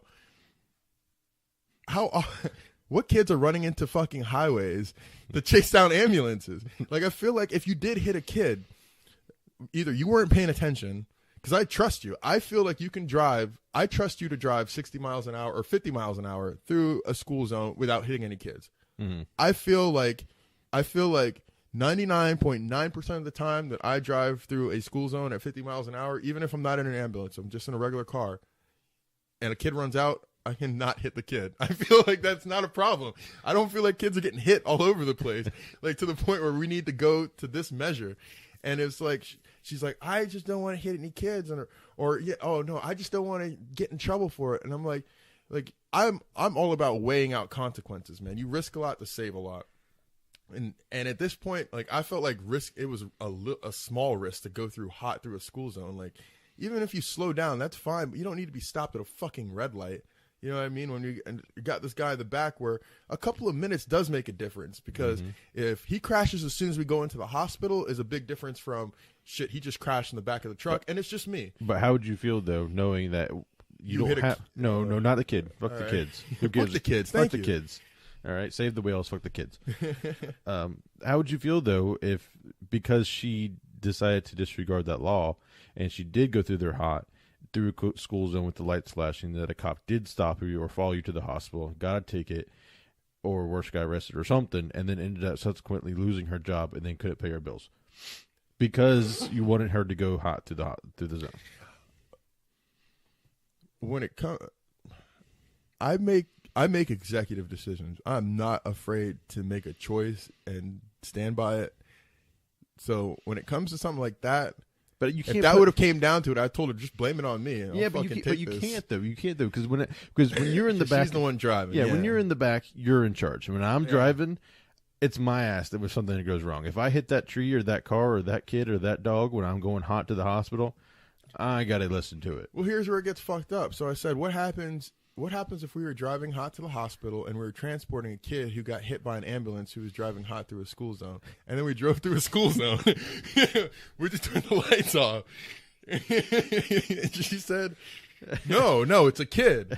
And I'm like, you're stupid. Like, no, that was the wrong answer. A dying patient. That was the wrong answer. We risk this is a life. Like, who gives a fuck? Yes, I understand. Like, if we're on a boat and the boat's sinking, get the kids on there first. Even though they're worthless and they can't help you paddle and they're just fucking sucking you dry of nutrients and fucking water, get those fucking kids on the boat because they might survive and they'll live a whole life. And, fuck the men who can paddle and can fucking do all the fucking work. Like, let's get the women and the kids on the fucking boats first so they can all die together, and it'll be peaceful. But no, I feel like a life is a life. And in this scenario, when you have someone in the back who's crashing, that person in the back who is for sure crashing, 100%, this is real life, this person's dying, and there's one person in the back to take care of this person as they're circling the drain, you should probably, take a little bit of risk. Like, the whole point of going hot is you're taking a risk to get them to the hospital. It increases your chances of getting in an accident tenfold. Like that, that's why we take critical patients hot and bullshit patients go slow. They go cold. I feel like you should be able to drive through a school zone if you have someone who is for sure crashing because the whole reason why they have you stop and slow down is the potential you might hit a kid. Well, this guy for sure is dying. So we're not for sure hitting any kids. Matter of fact, it is highly, highly, highly unlikely that you're even going to come close to a kid. Not even a kid. Think about a school zone for a high school. Like, I would, if you run out in front of an ambulance I'm sorry, that's natural selection. We're not playing ice cream truck music. We have sirens. If you don't know by the age of 10 that sirens mean bad shit, you'd fucking die. Let me ask you something. When you're out anywhere, just in your everyday life, no matter where you're at, and box goes by hot, do you stop and look at it?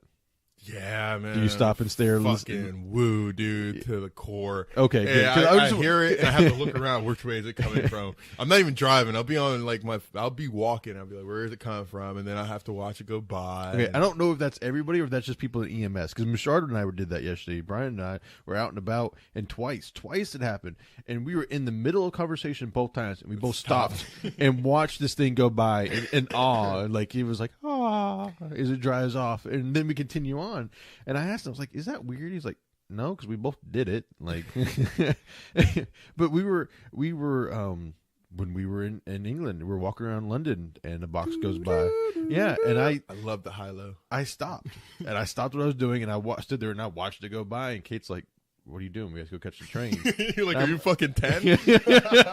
She's like, we have a train to catch. What are you doing? I was like, but there's a box. The lights, the blue. Do you hear phantom tones ever? Oh the goddamn time, dude. Yeah. Oh my god, dude. Okay, the other night we're laying in bed, and the smoke alarm in the animal room, where we keep our dogs boxed and stuff at night. So if you don't like it, go suck a dick.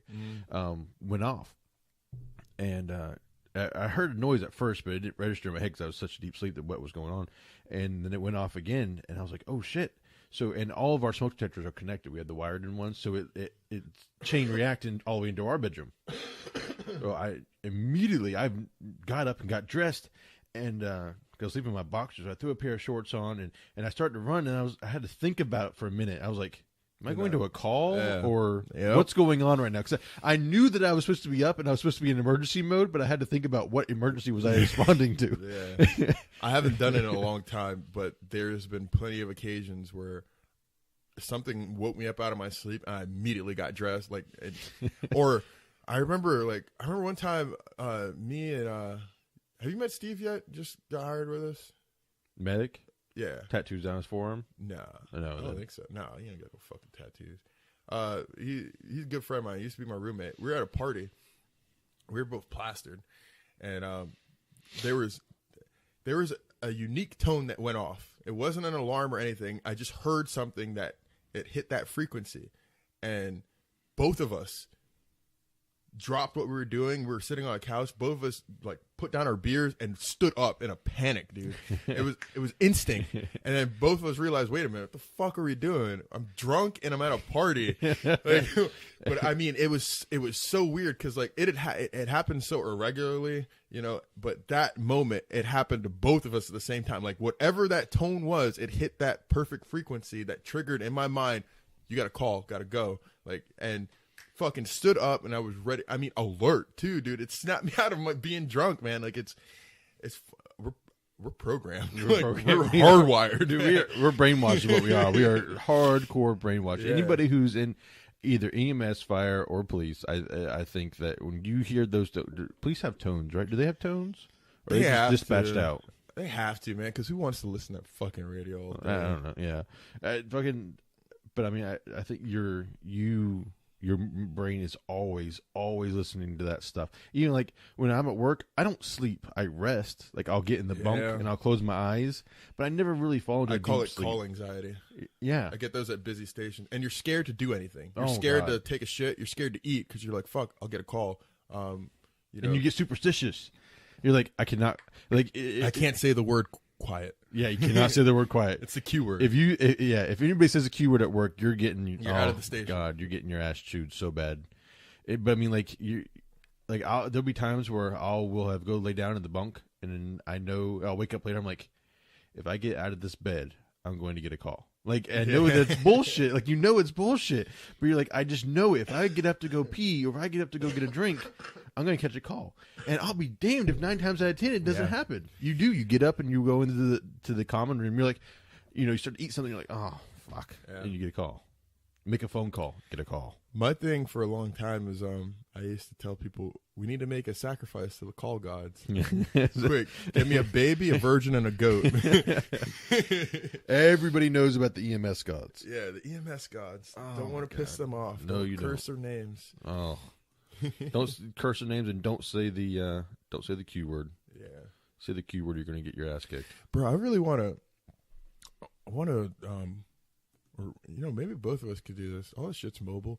We should start going to different departments and sitting down at stations and having crew podcasts. We just sit down with a random crew and they just share stories. The only I think the way we're gonna have to do it to make it work, because like we could talk to my old crew at 32 for Marion County. Yeah, like I haven't talked to any of those guys in a couple of years, but. I mean, fuck, it's just a phone call away, and we could easily sit down and share stories all day. And then we could sit down with a Villagers crew and like a Sumter crew pretty easily. Like they got some good, tight crews out there where they're fucking hilarious, and they know they've been together for a minute. Even though it feels like in Sumter County, bro, there's just all of a sudden there's just random transfers. All of a sudden everyone's just getting moved, and I'm like, what the fuck? Like this is weird. I thought in the fire department, like. Once you have a crew together, if someone gets promoted, they get moved out. Maybe you get a fucking probie moved in, but for the most part, once you get your seniority and shit, you don't get booted out of your station. These guys just get fucking mixed up all the time. Yeah, they still have some real tight crews we could sit down and talk to. But I think the only way we're gonna make it work is if one of the people, like when we're talking to these people, they can connect us with either a friend or someone, because they all know, we all know people who work for different departments, and they can give us a good crew, because we can't just call up like, Sarasota's fire department and be like, hey, we want to do a podcast. We want to interview one of your really cool crews and share stories, because they're going to be like, well, they're not going to, management doesn't know the fucking crews like the employees do. So it's like, I think it'd be a great idea for I've been thinking of weird ideas for podcasts. I had that one, and then I really want to do a podcast in my barbershop. I haven't even talked to them about it, but fuck, dude, it's so hilarious. I don't even say shit. Half the time, like I'll go in there and I'm just quiet and I'm just listening to what the fuck's being said, and it's so fucking hilarious. Ask a question that's going to come across racist. Is it a black barbershop? Is it a classic black barbershop? Yes. I would say classic. in a way, except the only difference is in my barbershop, a majority of the black guys there or the barbers there are Jamaican compared to like being like there's a huge difference between like black. When people say black, they mostly mean like African American, you know, like you grew up as a black man in America, and then you have like all different smaller cultures and countries that came, especially like island people, like, you know, Jamaica, your West Indies, Jamaica, your Cuba, you know, your Guyanese, your Haitian. Trinidad, Tobago, Haiti, all that. Like they're different cultures, man, and they grew up completely different, and so they're different people. There's a huge difference between someone who grew up either in Jamaica or under a Jamaican household like I did compared to someone who grew up under a traditional African-American household. And I hate that. I hate the term African-American, man. It's so fucking weird to say. I think it'd be really cool to go there black. and set up a table. And like, just like dining table, just like screw these mics on around the dining table. Yeah, well, I'm saying like go there and fucking like, and while they're doing their shit, like have customers come in and out, because I think that'd be cool. At the barbershop. Yeah. I was talking about the firehouse. Yeah. No, for sure. I haven't talked to him about it, but number one, that podcast would take off pretty quickly, and that day, whatever, if we set an assigned day, like say like whatever their slow day is, like say Wednesday or something like that, Wednesday night. And we made that the podcast day, and people knew that they could come in, get their haircut, and get on a podcast. That night's going to blow the fuck up. And it's nothing but... It's going to be like a 5-hour podcast. It's the only barbershop. Like, it's the biggest barbershop in Marion Oaks. In Marion Oaks, there's a lot of fucking people there. And, you know, they run the shit. Like, they're right there in the Winn-Dixie parking lot. Is there a wide variety of people who come get their haircut there? Or is it just black people? Or? Yeah, wide variety. Mostly black people, but a lot of Spanish people. Couple of white people. Oh, this is gonna be good. Yeah, it would be awesome. And then the personalities themselves, dude. Each barber has their complete different personality, and they're so unique to the point where I don't even know if I would be on the mic. I wouldn't even really want to talk. I'd give them each their own mic right next to their chair, and I would have to control the mixer and, you know, make whoever's talking, you know, turn their mic up, everyone else down. Otherwise, you pick up all the background noise. But we can make it work.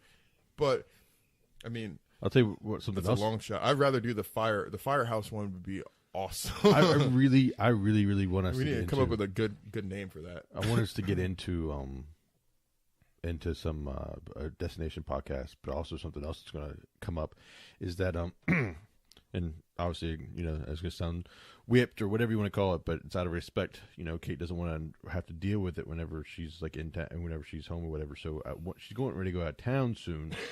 And I was thinking, need to have a guys' night, a guys' poker night, and do a podcast while we're all sitting around playing poker. It'd be you, me, Mashard, Rockley, Justin Carpenter lives close. Anybody who lives close, anybody who wants to really fucking come. Right. And we could sit around, fucking play poker, and have the mics kind of spread out or whatever, and just pick up whatever we could pick up, see how the audio turned out. And if it didn't, fuck it, it'd just be a night playing poker, you know, sitting around. I think it'd be a fucking kick-ass night. I think so too. As long as we have some, you know, intriguing conversation going on. How can you not have intriguing conversation with that group of people? That's true. I think, yeah, that might work out, man. Let me know. Because I was going to tell you, man, like, we'll talk off air about it. Like, I think we're going to have to do a couple weekend podcasts to make it work. Okay. Especially because if we can't do late night, let's just talk about it off air. Because like, no one's going to know what the fuck we're talking about. No. It's difficult. Listen, people, it's difficult. It's difficult arranging schedules. It is. You know, like, it really is. Eno's got his own schedule. I have my own schedule. Brian has his own schedule, and then our guests have their own schedule. Yep. And we have to find a day and a time where we're all available, and it's fucking difficult to make it work and try to do it every fucking week. Yep. You know what I mean? Like, and especially since it's not like I wouldn't mind doing a podcast at 3 in the fucking morning if that was the only time we had available. But dude, that'd be so crazy. It would be you know, like time doesn't even like time of day doesn't matter to me anymore. Like just because of what we do, it's all about if I'm tired or not. Yeah, dude, there's nights where I'm not tired at 3 in the morning. I don't give a fuck. 3 in the morning is the same as 3 in the afternoon for me. I think this is why I need a studio though. I think because yes, it'd be a central location that everybody could drive to at any point in time and fucking go there and do what we got to do. Yeah. So God, we need a studio. Yeah, You know what else it's we just need? about how much do you want to invest? You know, Exactly. If we find like not right now. Maybe once if we can snag a sponsor or two, man, a little $200-300 a month studio, little hole in the wall closet. It's perfect. It's all they need, man. And like you said, we should just get a storage unit. Just fucking rent a storage unit. Except we need Wi-Fi. Well, don't really. I mean, well, we do for let's just fucking Skype. get a storage unit and just set up in the storage unit. How much are storage units? Let's talk. Why are we talking about this? We could do it at like a climate controlled storage unit. No, for sure. That's all I was talking about. Yeah. But we need someone with a hotspot, so we can still have people Skype in. You know what I'm saying? Yeah, we can make it work. Definitely make it work. I didn't think about a storage unit. Man, coming to you from the storage unit. Very, very, very soon. We're so young, man. The podcast is we're only like a couple of months old, and I do want to say though that there's lots of changes coming, and we have lots of ideas that are on the plate that we're thinking about evolving more. But our listener base or our numbers have dropped off just a little bit since the break. And I just want to say to those people who don't listen anymore, fuck you. I don't think they know we came back, man. Like I put it up on Twitter, and I haven't really told anyone we did a podcast. I told a couple people, but like before I was texting everyone, and everyone was checking it out.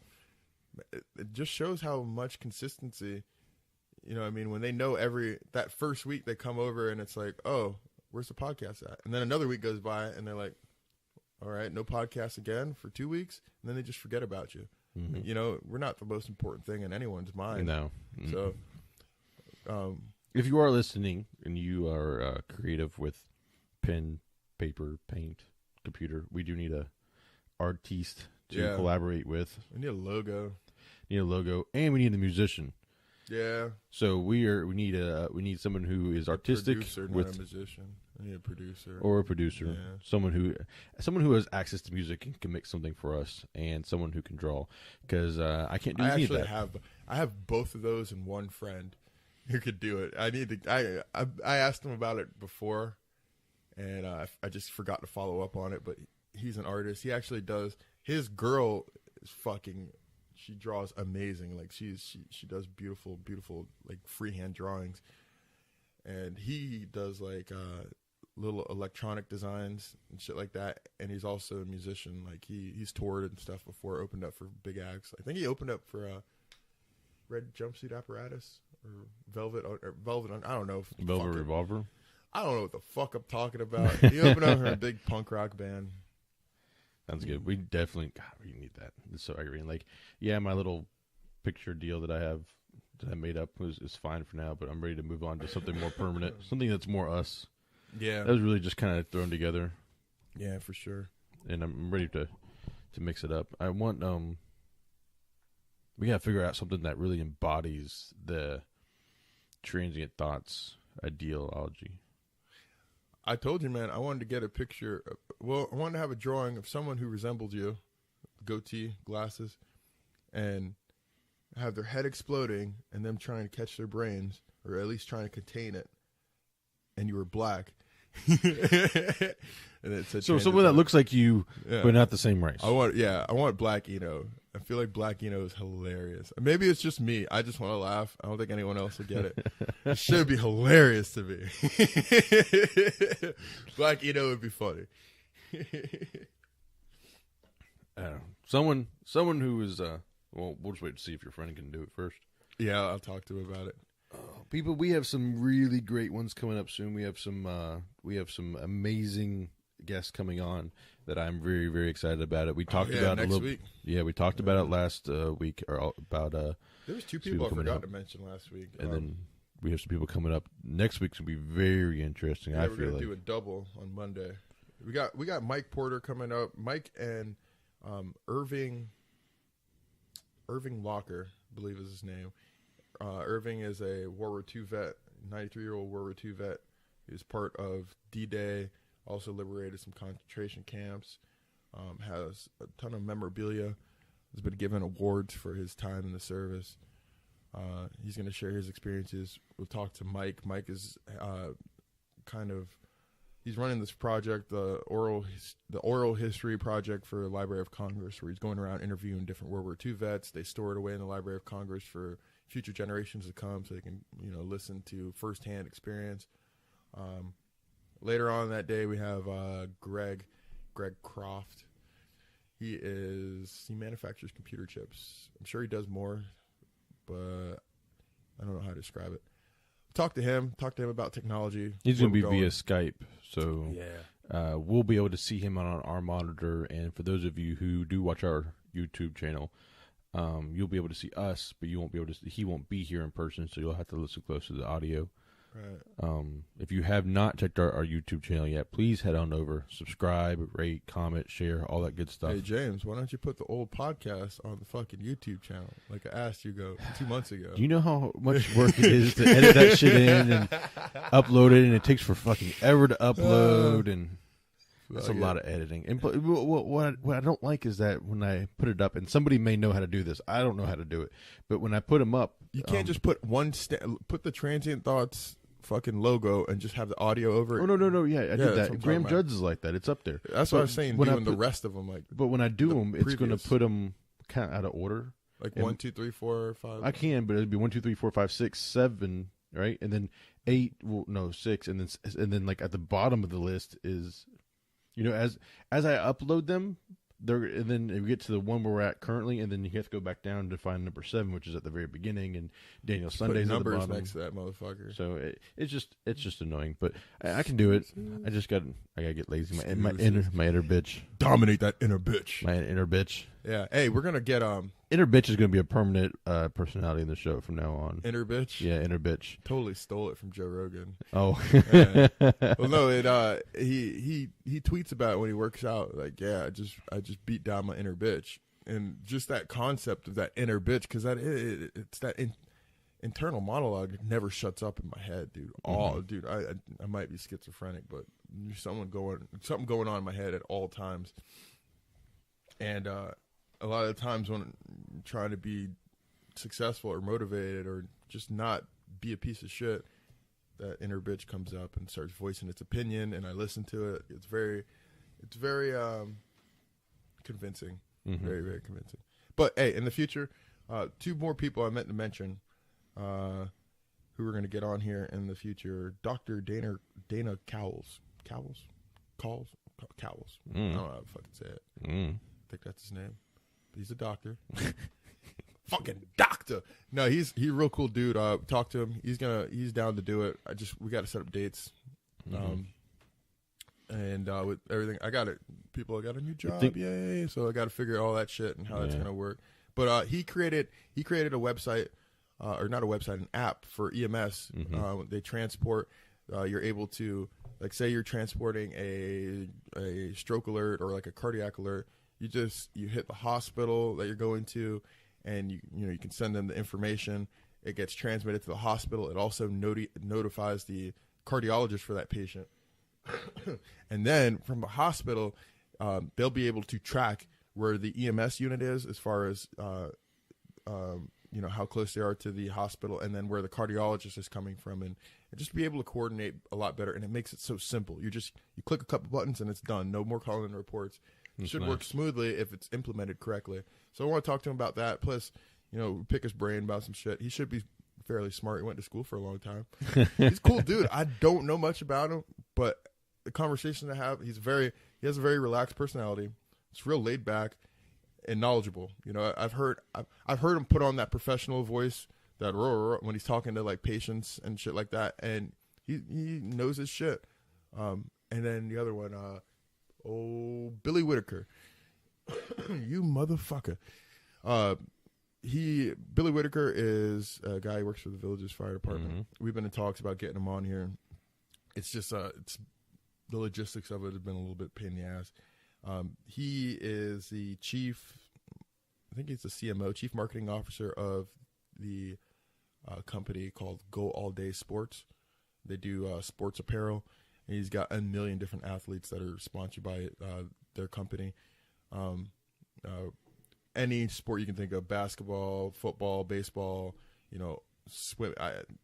they're all over the place. I have a strong feeling that they're going to be pretty big in the future. Their shit is legit. I love their name, Go All Day Sports. Their logo is fucking awesome, and they're sponsoring one of my friends, Jacoby Ford. He plays for the Raiders now, but he used to be a receiver for Clemson. Super fast dude, but dude, we've been playing backyard football with that motherfucker since 13, 14. Wow, that's pretty cool. Yeah. Poor Clemson. Yeah. Poor Clemson. 5 points. 5 motherfucking that points. Sucks, man. And they let it go in the end though. Like I watched the end of that fourth They quarter. played to the very end though. They really did, and they tried with that onside kick, but that shit popped up just at the wrong time and got out of the. But that onside kick that Alabama had though, that was beautiful. That was a beautifully executed onside kick. Bro, they came to play. I didn't think Alabama was going to stand a chance because I think maybe I didn't want them to win because they're turning into the Patriots now. And it's just like 4 out of the last 7 years, they're fucking national championship. I know, but I mean, if you got it, you got it. I'm not hating on them. I mean, I'm not hating on them. They're fuck. No, I did. I'm still. Why doesn't the best fucking college team play the worst football, the professional team? Like, why isn't that shit a thing yet? You know how much money they can make? Having the best college team. Have Alabama play like the Browns or like. Have Alabama play nobody cares about the Browns and nobody cares about Jacksonville. You would if it's college versus pros. You'd give a fuck. If they played a good team, if they played a legit team. Alabama's defensive line is the biggest defensive line in football, meaning pros and college. Their defensive line average is higher than professional defensive linemen. Like it's ridiculous, man. They are a professional team. I feel like Alabama could probably go maybe 6-10 in the NFL. I think they can go. They're not going to qualify for the playoffs, but yeah, they'll be up there, man. They'll probably be better than my team, the fucking Raiders. Get your shit together. Listen, you got to what? Dude, Browns, Jacksonville, Raiders. Man. Can you throw out some real names? The Raiders. Yeah, that's my team. Well, you get who are you going to have them play? The Patriots? When's the last time you saw Raiders do? When's the last time Raiders did something? I was in military school. They allowed us to watch the Super Bowl, and the Raiders lost to Tampa Bay, and it was heartbreaking. But yeah, that was the last time the Raiders were legit. And I was blaming it on Al Davis, and now he's dead, and they're getting better though. People, I would not better. Would not have them play the. Well, I mean, they could play the Patriots that way. They get used to the cheating ahead of time.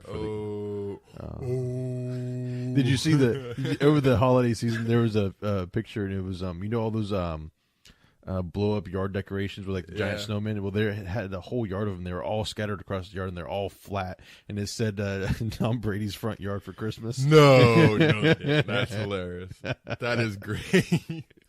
That shit is fun. Bro, I hate the Patriots, but I like Bill Belichick because he doesn't give a fuck. He doesn't care about cheating, bro. It's all about winning. He'll record your practice. He'll know your signals.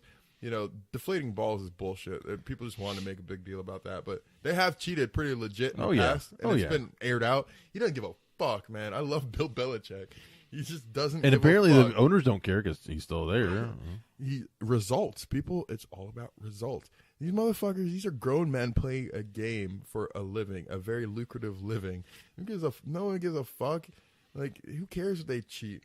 I didn't see that movie. Who cares yet. if they take steroids? They should take steroids. Let's get them. You want them as big and as mean as possible. You are a professional athlete. Your only job is to play, is to treat your body as a fucking machine. Get roided the fuck up. Have you seen bro. Will Smith's new movie Concussion? Yeah, it was awesome. I have not seen it yet, and I want to see it. But there was a great line in there in one of the previews that I saw where you're going to war with a company or with a brand that owns a day of the week, and I never thought of it that way. Where they own Sundays, dude. Yeah, they own Sundays and Thursdays and Mondays. Yeah, but nobody cares about those games. They care about Mondays. They own Mondays. They own Monday nights. They own Sundays. College owns Saturdays, and now they expanded it to Thursdays. People, I mean, if you watch, I mean, most everybody I know watches at least part of a Sunday football game. Yeah, it's been a couple of weeks since I just haven't given a fuck about. You gonna watch the Super Bowl? Yeah, I'm gonna watch the Super Bowl. I normally watch I normally know my shit when it comes to football, dude. Like I'm one of those guys who watches Sports Center's on from fucking 9 o'clock till noon, and it's it's just repeats. And I've watched all the games. I used to know my shit. And now it's like I just don't give a fuck anymore, See, man. you talk about how you're like, you don't do this with a car, you can't do that with a car. I cannot sit down and have an in-depth conversation about sports with anybody because I love football. I love watching football. I enjoy it a lot, but I don't give two shits who the players are. I just want to watch the game happen. Yeah, I think I don't know, man. In the same way with I got caught up in a trap. I'm the same way with music, though. I love listening to the music. I think that, depending on who it is, or I listen to everything, but I don't care who's playing it. All I care about is there's a product out there that I enjoy utilizing. I like listening to it. It makes me feel good. I don't know if I support that one. I don't. Nobody does. I've never talked to anybody who has ever said it. But I mean, if this person, music like background noise for you, or no, you listen to it, or you no, just I mean, have like, it on. Okay, let's think. Okay, with Queen. Okay, anybody with like We Are the Champions. If you had somebody else who could sing it as good as Freddie, do you think that you would matter? Like a cover band? Yeah. I know different artists that have covered, like, look at, like, Jimi Hendrix. He covers All Along the Watchtower. No one even fucking realizes that Bob Dylan wrote that song. I think Bob Dylan himself said, no, that's Jimi Hendrix's song now. Like you do covers and you can blow it out of the water, I know, man. but if it's good music, it's good music. I don't care who plays it. But at the same time, nowadays with electronic music, like, I like some dubstep. I like Skrillex. Yeah. But anybody could push that button. It's timing, it's the feel, it's the anybody sound, can do it tuning. though. Yeah, you gotta have that ear, man. It comes down to the ear. Anyone can do it. Anyone can strum a guitar, but you can't. There's no art. You can't say like anyone can play a guitar, but like you have people that try to emulate like a Stevie Ray Vaughan or like a Jimi Hendrix, and no one can do it. You can't get it. You can be super good at guitar, and you can't fucking. It's an individual. It's a feel, man. Like. You have to know when you're slightly bending a note, or if you kind of. I get that. I understand. But if somebody had the ability to play it like they would, I would not give two shits. I'd still listen to that version just as much as I listen to the other version. Because I don't care that this guy did it first. I don't care that this guy was this great. If this guy is just as good as the other guy, fuck it. I have no loyalty. Yeah, I'm that way. I'm that way with music when it comes to genres because people are like, "Oh man, like I listen to everything except for country or except for death metal." Bro, I listen to good music. Like that's what it comes down to. That's me only genre. Everything. It's the only genre I care about is good music. Like it doesn't matter. Mm-hmm. It doesn't matter what kind of music you're making, whether or not I like it. Like it's if you make good music, I'll like it. So I'm that way about that kind You of have stuff. one type that you like more than the other? One that you will. What's like your go-to? I go through modes. Right now, rap. Yeah. Rap's. I have a love-hate relationship with really? rap or hip-hop. Yeah, I know. Dude, I used to play guitar nonstop every day, all day. I used to go out and play on Monday through Wednesday. I would go out and be playing at bars and shit like that. All I listened to was rock music and like blues and just everything. And then like I completely quit listening to rap music. And then slowly I started listening to it again a little bit more and more and more. And then now it's like the dominant thing I listen to. Well, when I'm listening to like blues or like rock or anything like that, and I might catch a hint of inspiration or motivation where it's like fuck, or I'll just get like goosebumps. I'm a big fan of live performances, so like I'll hear some fucking spine tingling live performance, and it's like immediately I'm like, where's my guitar? I'm gonna go play. I need to go grab this right now. You don't get that with rap. Like I'm not a rapper. I'm not a freestyle, and don't even think I can't. I suck. So it's like I'll listen. I don't know what it is, man. I think, and then on top of that with rap, it's just such bullshit, man. Like you listen to lyrics and it's garbage, but you like the song, and it fucking pisses me off so much, man. Like I'm so blind to it. I'm so biased to it. Because pop music, I cannot stand pop music because it's such garbage, and you listen to it and it's garbage. The chords are garbage. It's GCD. The lyrics are garbage. It's generic, and then the voices are trying to emulate someone else, or there's nothing unique to it at all. Everything is just standard, and it's made for you it's made to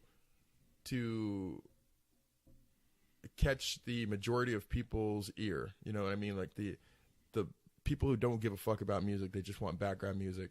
Like that's who enjoys pop music. Like there's algorithms to all this shit. It's not people like yes, people still do wing it and they make this huge pop song.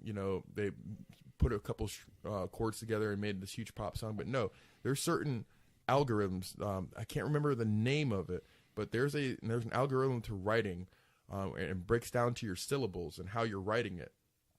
And if you take this algorithm, it applies to almost every major hit that's ever been produced. And then they have things where you can put a song through a certain program in a computer, and it'll tell you the percentage of it being a hit. And you just keep pushing it until it gets to the highest percentage. Like, that doesn't involve creativity. That's greed. You're just putting out a product to make money. I love movie music. That's what I really like. I love background music, or like just anything from a movie. Mood setting, yeah. Like what am I like love Walking Dead shit. Walking Dead, Pirates of the Caribbean. The Revenant reminded me of Walking Dead. It might be the same composer. I really like the Last of the Mohican soundtrack. Really like that. I think Tyler said he likes that too. I love Tyler's big on background music too, man. And I'll put that, like, I have that on my the fuck is it called? My Pandora. Yeah, you ever check out post rock? That's what pretty much. No. It's like rock without words. They play, and it's not, since there's no words. It's not the same standard format words. You know, verse, chorus, bridge, whatever. It's just kind of, it's a musical adventure, man. It's just you're kind of going with it, and it takes you through highs and lows. And I love when I can listen to a song and it just takes me on a journey. It either transports me somewhere where I remember the exact moment when I was listening to the song. It meant something to me that way, and it takes me back, or it transports me to a specific time in my life. Like when I hear punk rock music, I'm not the biggest fan of punk. When I hear certain punk rock music, especially like when it's real nasally, and I think it's because it reminds me of Blink-182, I feel like I'm in middle school. It takes me back to the time when I was in middle, and it's weird. It's so heavily nostalgic. Matter of fact, go to the nostalgiamachine.com. This is an awesome website. You guys got to check it out. The Nostalgia, Nostaglia.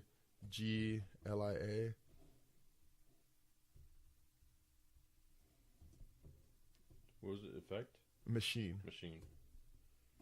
And yeah, right there, boom.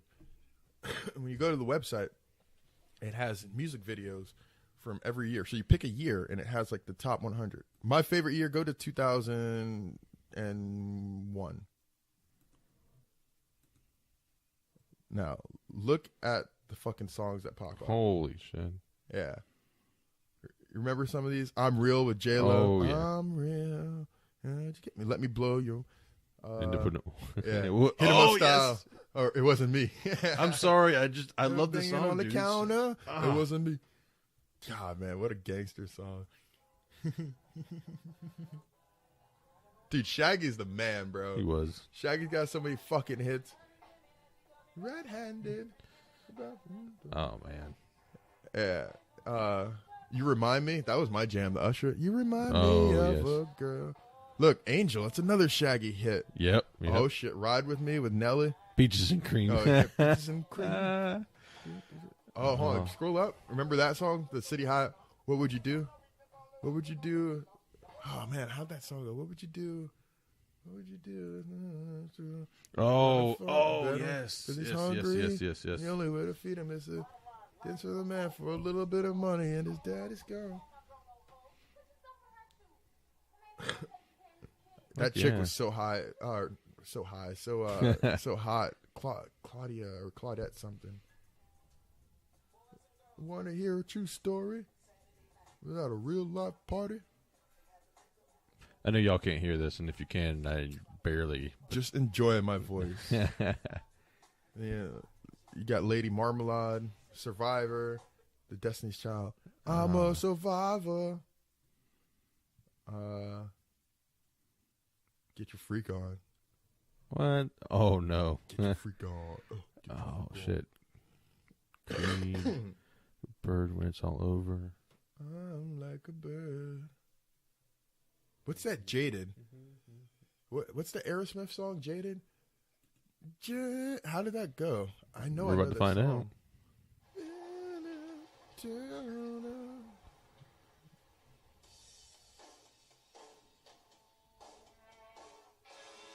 Oh yeah, you know this song.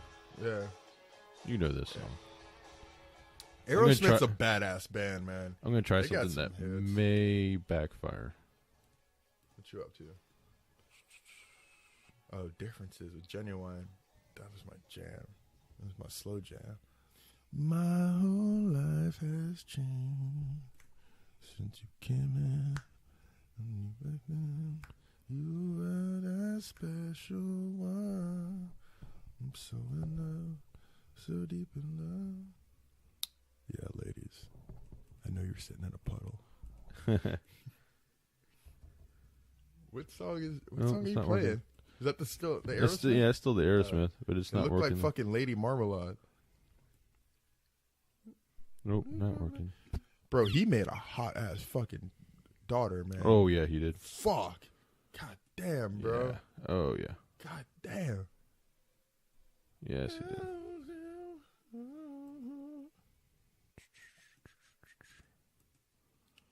Remember Jagged Edge? They had some fucking hits, man. A little R&B group. Yeah, had they some did. hits. Yeah, so this is just 2001. Like, you know, me and you are the same age, so like, Yeah. this is, yeah. Fuck, I don't even know what year. Let's see, I graduated in 07, so 2001 was what, 7th grade or something like that? Must have been around there. I think I started, maybe it's, 2001 might have been 5th or 6th grade, bro. Oh, look at that band down there. Remember that band that had a TV S show? Club 7? S Club 7? Oh, shit. I just remember some hot Oh, blonde, man. Yeah. Old S Club 7. Yeah, they had like a TV show or something. They're like the wannabe Spice Girls. All right, I'll have to mess with her later. Let's see. Oh, Jessica Simpson. Where's the fuck? Shut up. I'm trying to. Oh. Boo! Fucking copyright. Boo, boo, boo. Huh. What else? Nelly Furtado, Yeah. Brooks and Dunn, Jennifer Lopez, Little Romeo. It's a beautiful day. Oh, hold on. Scroll up. Did I say Contagious? Click on Contagious. Where do you see Contagious? That black. Oh, right probably here. there's no video. Bro, that was my shit, man. Yo, Contagious. Touch me, baby. Give me what you got. I used to know the whole end of this song, man. R. Kelly and Isley Brothers? Let's see. Dude, this was my fucking shit. I remember this song vividly because I knew every word of the last verse. Baby, give me what you got. Unless it's chlamydia. That's a horrible song. You're contagious. Touch me, baby. Give me what you got. Oh my god. Oh, EI. Underlay, mama. EI, uh-oh. Let's go back even farther. Let's go 95. Uh-oh. Oh, shit. Don't go chasing water. Oh, no. Gangsta's Paradise. Oh man. And they got Creep. Oh son, this I Kiss love. from a Rose. Look at those 4 songs right there, bro. Oh my god, that's 95 in a nutshell. Done right there. Woo. Oh man. Oh my god, if you listened to the radio in 95, that's all you heard right here. Yeah, they're saying it's gonna be a '90s nostalgia year because Nirvana and like all those bands and stuff. It's their 25th anniversary. Mm-hmm. So they're going to be like really 90. It's gonna be really 90s heavy this year. Yeah, Coolio, man. Yeah, the one good song he made. Oh my god! I heard there wasn't there a lot of controversy about this song. Wasn't there? Like there wasn't supposed to be released or I don't know. There was all kinds of shit. I'm glad it was released. Oh yeah. The one song Coolio made you liked. That's it? Yeah. Well, I mean, I just can't think of any Coolio off the top of my head. What about Busta Rhymes? I like Busta Rhymes sometimes. He made some good songs in the past. If you could understand them. Yeah. That was the big issue with Busta Rhymes. You ever try to rap with him, bro? You just bite the fuck out of your tongue. Yeah. Or you just start spitting, dude. You just start spitting everywhere. Scroll down. I'm a white boy. I'm not going to try to sing. Take a bow. Montel Jordan. This is how we do it. Oh my God. Bryan Adams. I'm taking a piss. Taking another piss. What am I going to do for the 30 seconds you're gone and take another piss? You do not want to listen to me sing.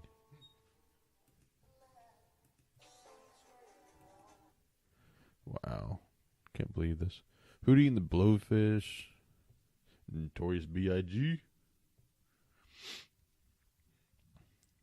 So while he's out, listen, if you want to be involved in the conversation, if you want to have a topic for us to listen to talk about, suggestions and all, make sure to go on over to, you can email us at transientthoughtspodcast@gmail.com. You can also rate and comment and leave us questions and comments and stuff in the comments, either on our YouTube channel, on our iTunes, on Libsyn.com. Head on over to Transient Thought Podcast at .libsyn.com, and we have did a little update, a little house cleaning, made it look a little nicer. I don't know why we had this feedback going on right now. Oh shit! Are we wrapping it up? Is that what you're doing? No, I was just trying to fill space while you were gone. I was trying to fill your space. Nothing. I just nothing at all, really. Fucking Nothing at all. You're just gonna let nothing that at one all. fly out. No, nothing. You're trying to fill my space. Oh, I got you now. I got you now. God, Love it when you call me Big Papa. Kate loves these Boys to Men. Yeah. Loves Boys to Men. Dear Mama, Tupac. Mm-hmm. Holy shit. Talk about bringing back some fucking memories. Crazy. Short Dick Man by 20 Fingers. Featuring Gillette. I've never heard of that. Neither have I. That's why I was like, what? Weird 90s shit. Everything in the 90s. Are you a was David weird. Bowie fan? No. No. Were you? Like I respected him. I liked his music. That I never really reached out to listen to David Bowie, but the shit that's on there, man, like Mamma Mia and what is it, Bohemian Rhapsody and all that shit. Like, that's really good music, man. Yeah, I don't know what this is. It's Shit. weird. It sounded like Peaches. You ever heard that song? Sucking on my titties like you want me calling. I think It just sucks everybody he's dead, man. He just put out an album. Oh, did you see the video that he put out 3 days before he died? No. It's called the Lazarus song or Lazarus Man or something like that. Oh. Dude, it is the weirdest fucking thing. All right, here we go. Here we go. When you get done with that, you should look up. There's a video with him and Mick Jagger called "Dancing in the Street." Oh, So good. Oh, so yeah. good. nope, that's not what I wanted. Go back. Go back.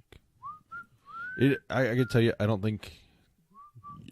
know if anybody has ever been high enough to watch this and understand what the fuck he's talking about. Lazarus. So Yes. he's 69 years old. Putting out shit. Come on, skip Fuck video. ads. Some weird shit. Yeah, it's like a chest of drawers. No. Oh yeah, you're talking. To Just narrating the video. Just narrating. Okay, so you got chest of drawers, or real slow. big wardrobes. What it looks like. It looks like He's the like wardrobe. Chronicles of Narnia. Yeah, that's what I was thinking. Yeah, so this kid Some comes back from Narnia. Creepy fucker looking out from the. Was he jerking off? wardrobe. Was he in I the don't know bed what he's jerking off? doing. What am we He looking might at? be. Oh shit! Oh shit! Here we go. Oh Granny with. Oh, Granny, that's David Bowie. What are you talking about? Oh, Granny. That's fuck.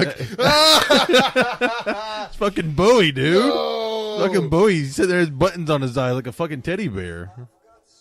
No. Yes. Turn this off. No. Now. Turn it off. off. No. No, stop. It only man. gets This is worse. creepy. It only gets Oh, worse. God, You gotta dude. wait. This is so- Let's go a little farther. Hold on. It gets worse. Hold on.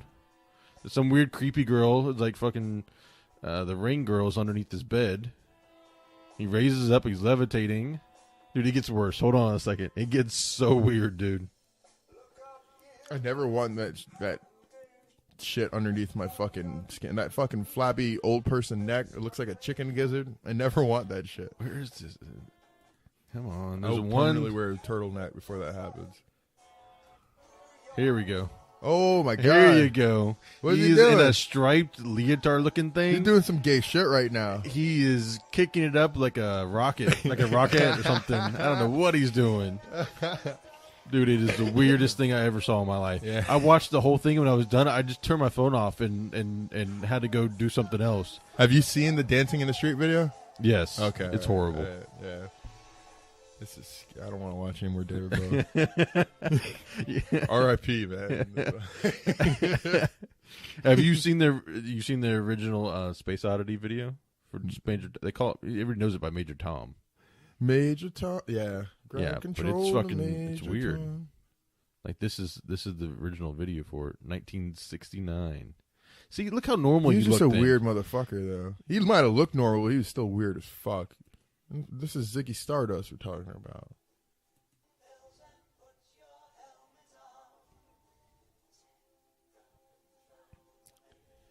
But it's not. I don't think he's.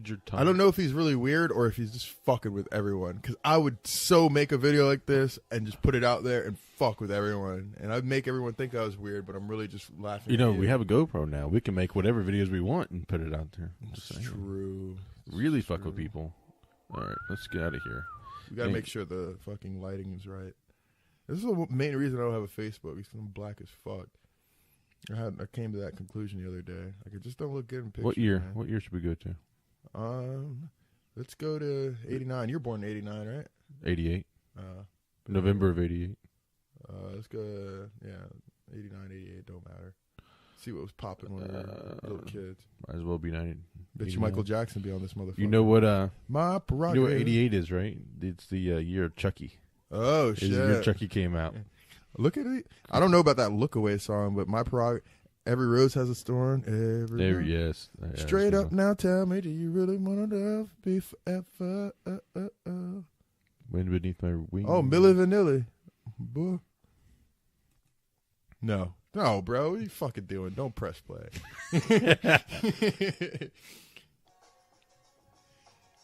Oh, Anita Baker. That's a bad bitch. Giving you the best. Like, I don't know what song that is, though. I never heard that one. Baby, I Love Your Way. She could sing.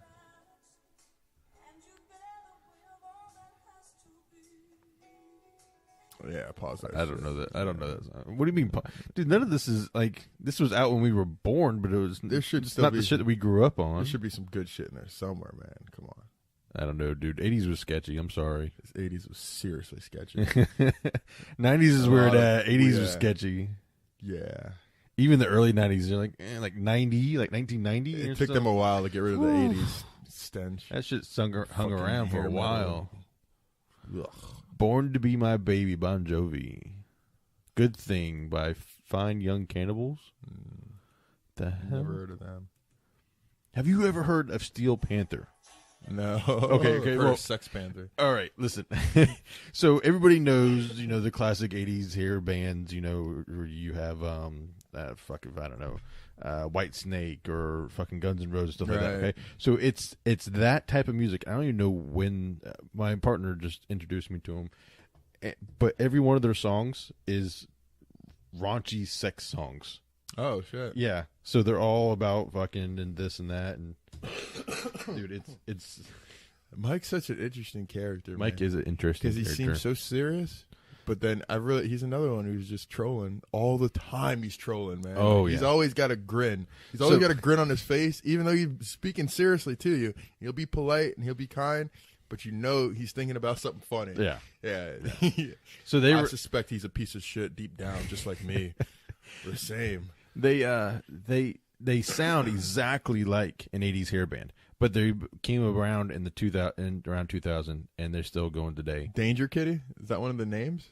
Where? That's I don't know what you're background. Also known as Metal Shop, Danger Kitty, Metal Scoot, and Jam Prancer. I don't have my contact. I don't know. They are.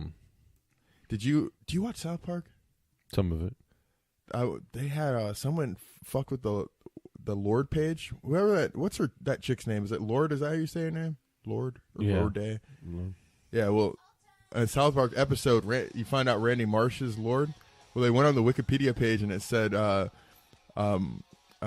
name, and it said Randy Marsh, and I could not stop laughing. I couldn't stop, dude.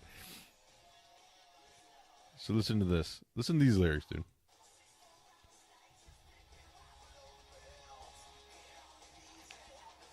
feel like I'm getting dumber. Please help me, please. Get on your knees because it won't suck itself. Bro, that's one way to do it, man. Oh, my God. You just make songs like that, and when you go out and perform them, people are going to sing along, and you know any chicks that you talk to after the show, they're down, bro. They're down. Oh, yeah. Because they stood there and listened to that. Some wild orgies, man. Where is, Just fucking shooting loads on everyone. Dude, everywhere. What you got all those holes in your fucking shirt for, bro? As a guy, I should never have to stare at your nipple. You're a grown man. Put your nipples away. What are you doing? Nipples, that's all that would be hanging out. Let's go to a different year. This year sucks, man. Yeah, 89. What is this, 88 or 89? 89. Yeah, fuck 89. Only good thing was me. Let's go to 90. What were we just at? 95? Let's go to 99. Or 99. Should we do 2000? I feel like both of those years are gonna be really good years. Yeah, of course they are. No, I don't want no scrubs. Scrubbing. Genie in a Bottle. Oh, Living La Vida Loca. I gotta tell you, I used to want to fuck this bitch my so God, bad, dude. Christina I always liked her Aguilera. more than Britney Spears. Oh, hells yes. Yeah. I was like, damn, this is sexy. Bro, it's funny. Oh, my God. I was a little kid, and as a little kid, I was like, that's a sexy bitch. Yeah. I remember thinking that. Yeah. I was like, everyone's going crazy for Britney. Why isn't anyone talking about her right here? Like, she's a little bad bitch, man. Listen, I know this because Kate loves the movie, what is it, Burlesque. Have you ever seen that movie? Burlesque, no. Okay, you got to watch it just for the fact that she's in it, and she is smoking hot in it. Yeah? Smoking hot. She's gone through her periods, man. When she got fat, she's not fat a cute now. fat chick. She's fat now. Oh, but- God. They did there was a fucking GIF online where what did she host, The Voice? Yeah. Or The X or something? And she was talking, and then she must have lost her train of thought, and she just kind of like looked around real awkwardly, and they put together a GIF where right when she did that, a fucking taco flew by on the screen. People are so funny, man. Why are people so funny? Oh, R. Kelly, hey now, you're an all-star. I don't remember the rest of the words. Oh, hell, no. Go I used play. To Here we go. R. Kelly and Celine Dion. How did that happen? This was such a good movie. You remember this movie? Is that Dane Cook? It is Dane Cook. But the movie, oh man, what movie is that? It's not Hot. Oh, it's not Hot Rod, is it? No. No, they were like the weird superheroes. Oh, Mystery Man. No, no, I don't know what it is. You sure it wasn't Mystery Man? I don't know. It might have been Mystery Man. That's Kel from Kenan and Kel. Ben Yes. Stiller. Dude, it was such a good movie. It's such a '90s movie. I remember. I used to listen to. That's William H. Macy. Oh, that dude's in. Damn, bro. All these fuckers are still around. I used to listen to Radio Disney, and this song was always on Radio Disney. It was like an AM channel, and yeah, I used to listen to Radio Disney, motherfuckers. Down with her finger and her thumb in the shape of an L on her forehead. You realize we're like our whole podcast has devolved to us sitting here singing. We're going to have to wrap it up soon, but I'm not done. I'm not done. I know this sucks for you guys listening, but this is awesome for me. Just bear with us. Go to the nostalgia machine, and you can fucking enjoy it with us. Hey now, you're an all-star. Go play. Hey now, rock star. Right, it's about as much as I can tolerate. We can't listen to the whole song, no way. Oh. Sarah McCall. Someone should have killed her in '99. That dumb. I don't remember this song. Don't fucking. I don't remember it. I need to hear it. I don't remember. You don't need to remember anything she ever made. She's the dog lady. Stop, dude. I Stop. don't remember what it is. Who cares? Is this that song of an angel? Whatever. The one that comes plays on the the dogs. Yeah. I don't know, man. I think so. Oh man. Oh, Smooth. That was my jam too. Santana. Yeah. And Rob Thomas from Matchbox 20. You know this song, right? Oh yeah. That's a jam, son. Santana's a bad motherfucker, dude. I was a huge Matchbox 20 fan. I got to see them a couple years ago. Really? We went to 98 Rock Fest and they were headlining it. Shit. Dude, they were there. Hailstorm was there. Never heard of them. The I Get Off on You, Getting Off on Me song. You know, I know you know this song, dude. You've heard this fucking song. Bills. Can pay telephone bills. I think it's Hailstorm. Yeah, when Santana was doing Woodstock, Like you could tell he was fucked up out of his mind. Well, in the interview later, he said he took too much acid, and then they brought him on early because the dude before him couldn't go on. And he said he was just playing his guitar, and it turned into a snake. And all he was trying to do was just keep up with the music. It's like, I just don't want to fuck up. Don't want to fuck up. I know you heard the song, dude. No, I can't tell if that chick's hot or not. Oh, she's hot. I saw her in person. She's hot. She may not look good here, but she looked good. Kind of looks like Steven Tyler. But her voice, dude, listen to it. Hell, right here.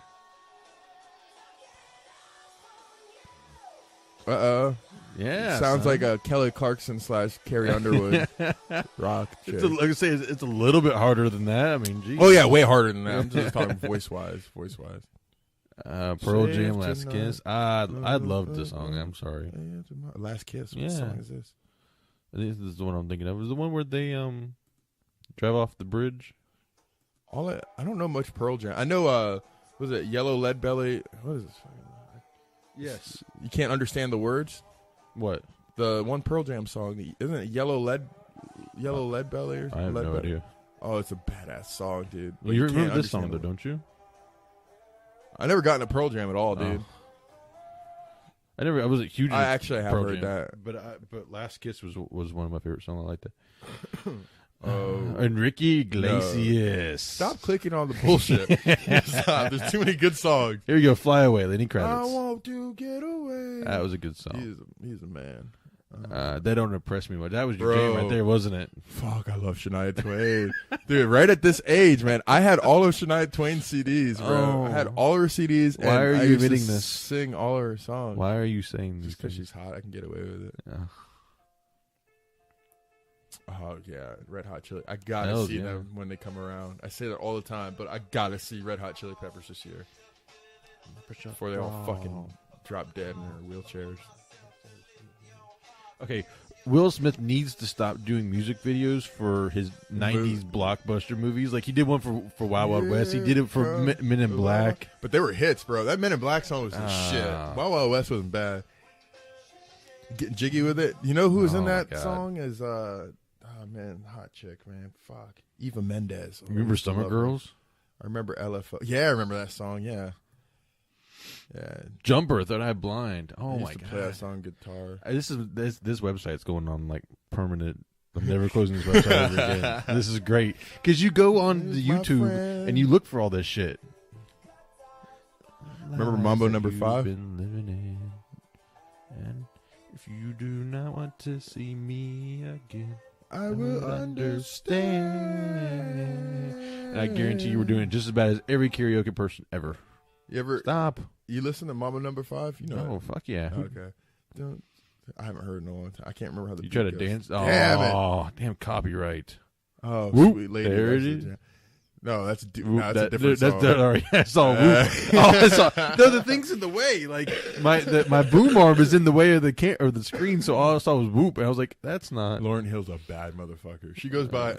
She in my eyes is the baddest female. This might be bad, but who's Sean Mullins? I don't know. The fuck if I know. I don't want to know either. 808 Black. I don't remember that song. It looks like Nicki Minaj, doesn't it? It does. Don't click on it. Ricky Martin. No. Welcome to Miami. Oh, oh my god. Miami. I was like, what song is that? Oh god.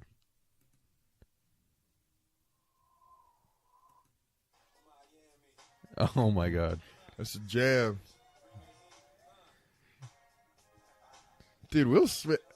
I don't know. I want to like Will Smith so much. I do like Will Smith, but I like feel Will like Smith there is as an something weird actor. about him. Like once I heard the Scientology shit, man, I just can't take him serious. Oh, is he a Scientologist also? Yeah. Damn, I didn't know that. And they're swingers. Him and Jada are swingers. Him and Jada are swingers. What? Jada's a little tiny chick too, man. Yeah. She must fucking be getting pounded hard, bro. She must be getting fucked crazy, like fucked against the wall, dude. God damn, she's so small. Just break her in half. I don't want to miss a thing. No, that's the wrong song. Yeah, that's definitely not. Because I will remember because you. Of Are you sure you, that's not the song that you're thinking of? I will remember. Don't do it. Don't do it. Back Back that ass up. Oh, yes. Oh, here's Shania Twain. Man, Oh, I man. feel like a woman. I used to sing that song, dude. I'm a fucking faggot.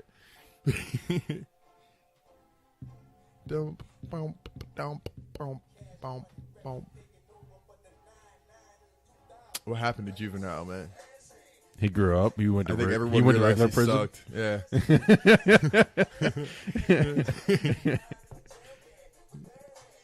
This is probably his only song that I ever liked. Bro, they were on top. Well, they had a reign for a while, man. Between Cash Money and then Lil Wayne fucking blew up right after that, and then Lil Wayne made fucking Young Money right after that, and Drake and Nicki Minaj blew the fuck up. They had a reign for at least 10, 15 years, bro. Or they were running shit. That was a good song. I know that everybody probably listened Remember, to us. you get it from your mama. Yeah. Oh, hold on. Tell What? me right now, because I need to know. Isn't that Which the one? Mark Anthony song, Go Up? I need to know. All right, yeah, Yeah, no, don't yeah. click on it. I just want to make I sure. was gonna say we're clicking on Mark. I can't click on Mark. Lazy, if you want to click on Mark Anthony. Oh, I thought that dude had a dick coming out of his pants. I thought she. Britney Spears about to suck some dick. Look at that. Now it's open and everything. What is that? Above her head? Do you see what I'm It's a talking about? butt. It's an ass. It's a back pocket. Oh, dude, I thought it was a dude with his dick out. No, she better lick his asshole. Oh, Yeah. get that ass. Jamboree by Naughty and Nature featuring What? what? Click on Take Me There. I want to say isn't that the Rugrats song? The Rugrats Do song. do. Yeah. What?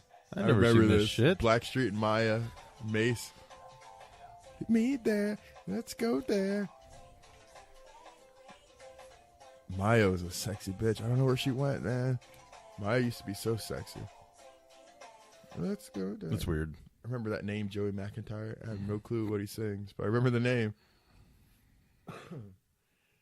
George Strait. That's a baller motherfucker. I think he owns the record for #1 hits. Let's see. What did 2001 had to give us? Yeah, we did 2001, right? Oh, did we? Yeah, Okay. we did. Let's do 2000. How far back does it go? 1960. Who cares about that? Yeah. Let's do. Yeah, we did 99. Fuck. Let's do 2000. Do 2000. You just did 2000. No, we did 2001. We haven't done. Yeah. Oh. See? Oh, maybe we did. Let's do 2004. That was freshman year, I think. 2004. Or let's do 2007. That's when you graduated, right? That's true. Let's do 2007. See what our senior song was. Oh, shit. Umbrella, Ella, eh. Irreplaceable. That's a badass song. Yeah. That's a boss bitch song. To the left. Sweet Escape. Was that Fergie song? What is that? Big Girls Don't Cry? Did I tell you I had some chick cry on me when we were having sex, and I played her that song. What? Yeah, that's bad. I like that. I remember that song. Hey there, Delilah. Such a gay song. Whatever. I like that. Akon, I Want to Love You. Akon fell off. I don't know what happened to him. Party You're like a rock star. Yeah. Oh, man. Smack that. Smack that. Oh, This Is Why I'm Hot. Damn, Maroon 5. What's Make Me Wonder? You're like a rock star. Body like a rock star. This is a badass song. So this must be the same year that they had Lean With It, Rock With It, and was it the White? Emma White. Oh no, maybe that's the same song. You know what I'm saying? Not seeing it, and any of these that we scrolled through is no Eminem songs whatsoever. I'm a little mad about that. You got to get the right year, man. Eminem is old, dude. Eminem is 97, 98. He's still putting out shit. He had songs in Actually, 2004. Eminem is 96, 97. I'm sure you'll find it. Oh, Cupid's Chokehold. That was my jam. I love Gym Class Heroes. I don't know if I know They're a that good one. band. I had this album, Too Cruel for School. It was a good band. Oh, yeah. The Chokehold. Yep, I remember that one. Oh, my love, we fly high. Stronger.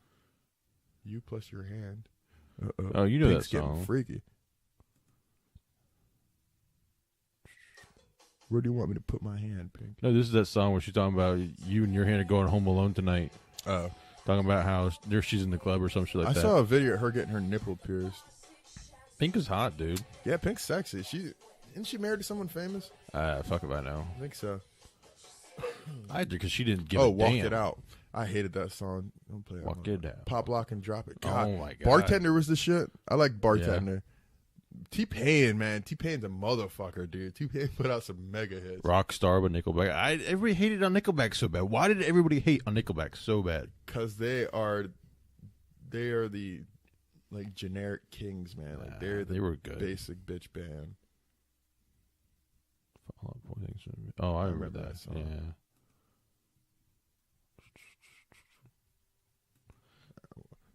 Please don't click on that Linkin Park song. I don't want to hear that shit. No. I do want to hear this song. Did you hear who put it out? My songs know what you did last night. Huh? My songs know what you did last night or some shit like that. No, I don't know. I can't remember the name of that song. It's recent. I like that song. Let's see here. Rain, Icebox, Lips of an Angel. That song was huge. I don't remember that song. God. You remember Hinder? Waiting on the World to Change. Yeah, I know the band. I don't know any of the music. I saw them in concert. Their last song of the night, dude. Because they like all night long they had big spotlights that would shoot out like different shapes and light, like across the crowd. So it'd be like stars going across the crowd and stuff. And their back of the screen behind the band would show different images and stuff also. And they, I can't remember what song it was. What they have, one of their songs is about smoking pot, right? Yeah. So fucking like it's all pot leaves swirling behind the band, and there's pot leaves lights going all over the street. Oh my god, dude, it was crazy. I'm a big John Mayer fan. Yeah, I've gotten over. I've gotten into arguments with people. Flirt, I don't remember that Shoddy, Face Down. I don't remember Face Down. I don't remember Face Down. A Bay. All American Reject. This guy always has such a weird looking, like he has a sickly looking face. Everything is wrong. They're the ones that sing "Move Along," right? Move along. Yeah, fuck them. You ever hear Miss Murder? I think it was AFI or something like that. That's a good song. Yeah, I remember the band AFI. I have heard that song. I like that song. Black Parade. Yeah. Beautiful. Oh yeah. You know who else we don't see on here is Green Day. They're old as fuck, bro. You're gonna have to go way back. Like you just have to. I think you have to pick the right year, man, because they're at this point they've already made it, and it's like they're putting out albums every couple of years or so. Big Shit Poppin', T. Little Shit, yeah. Big Shit Poppin', Little Shit Stoppin'. Pretty Ricky. Oh, play Snow real quick. I don't even see it. Up a little bit and left. Oh, look at Rihanna's sexy ass up there. I used to love Rihanna. Now she's just a little slut. You seen the fappening pictures of her? Yeah, dude, I've seen Rihanna naked plenty of times. Yeah, bro. Number one Google search.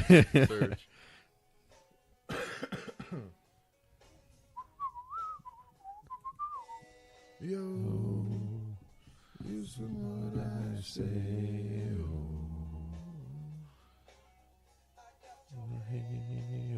I need to read his book, bro. Scar Tissue.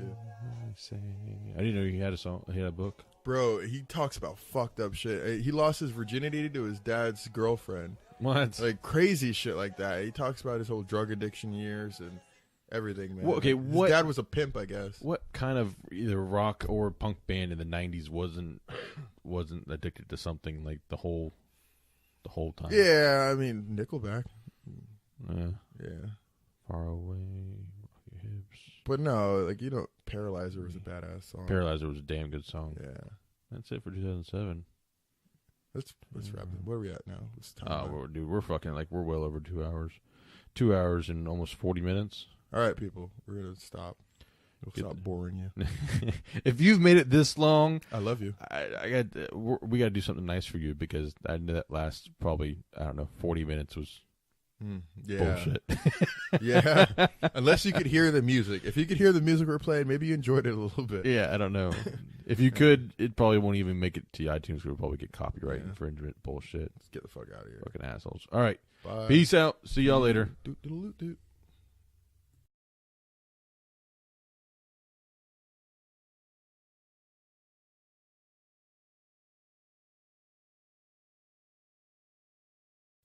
Hey everyone, I hope you enjoyed this episode of Transient Thoughts. Please head on over to iTunes to rate and comment on our show. Also add us on Facebook and Twitter to find out when we'll be live on Mixler again. See you next time here on Transient Thoughts Podcast.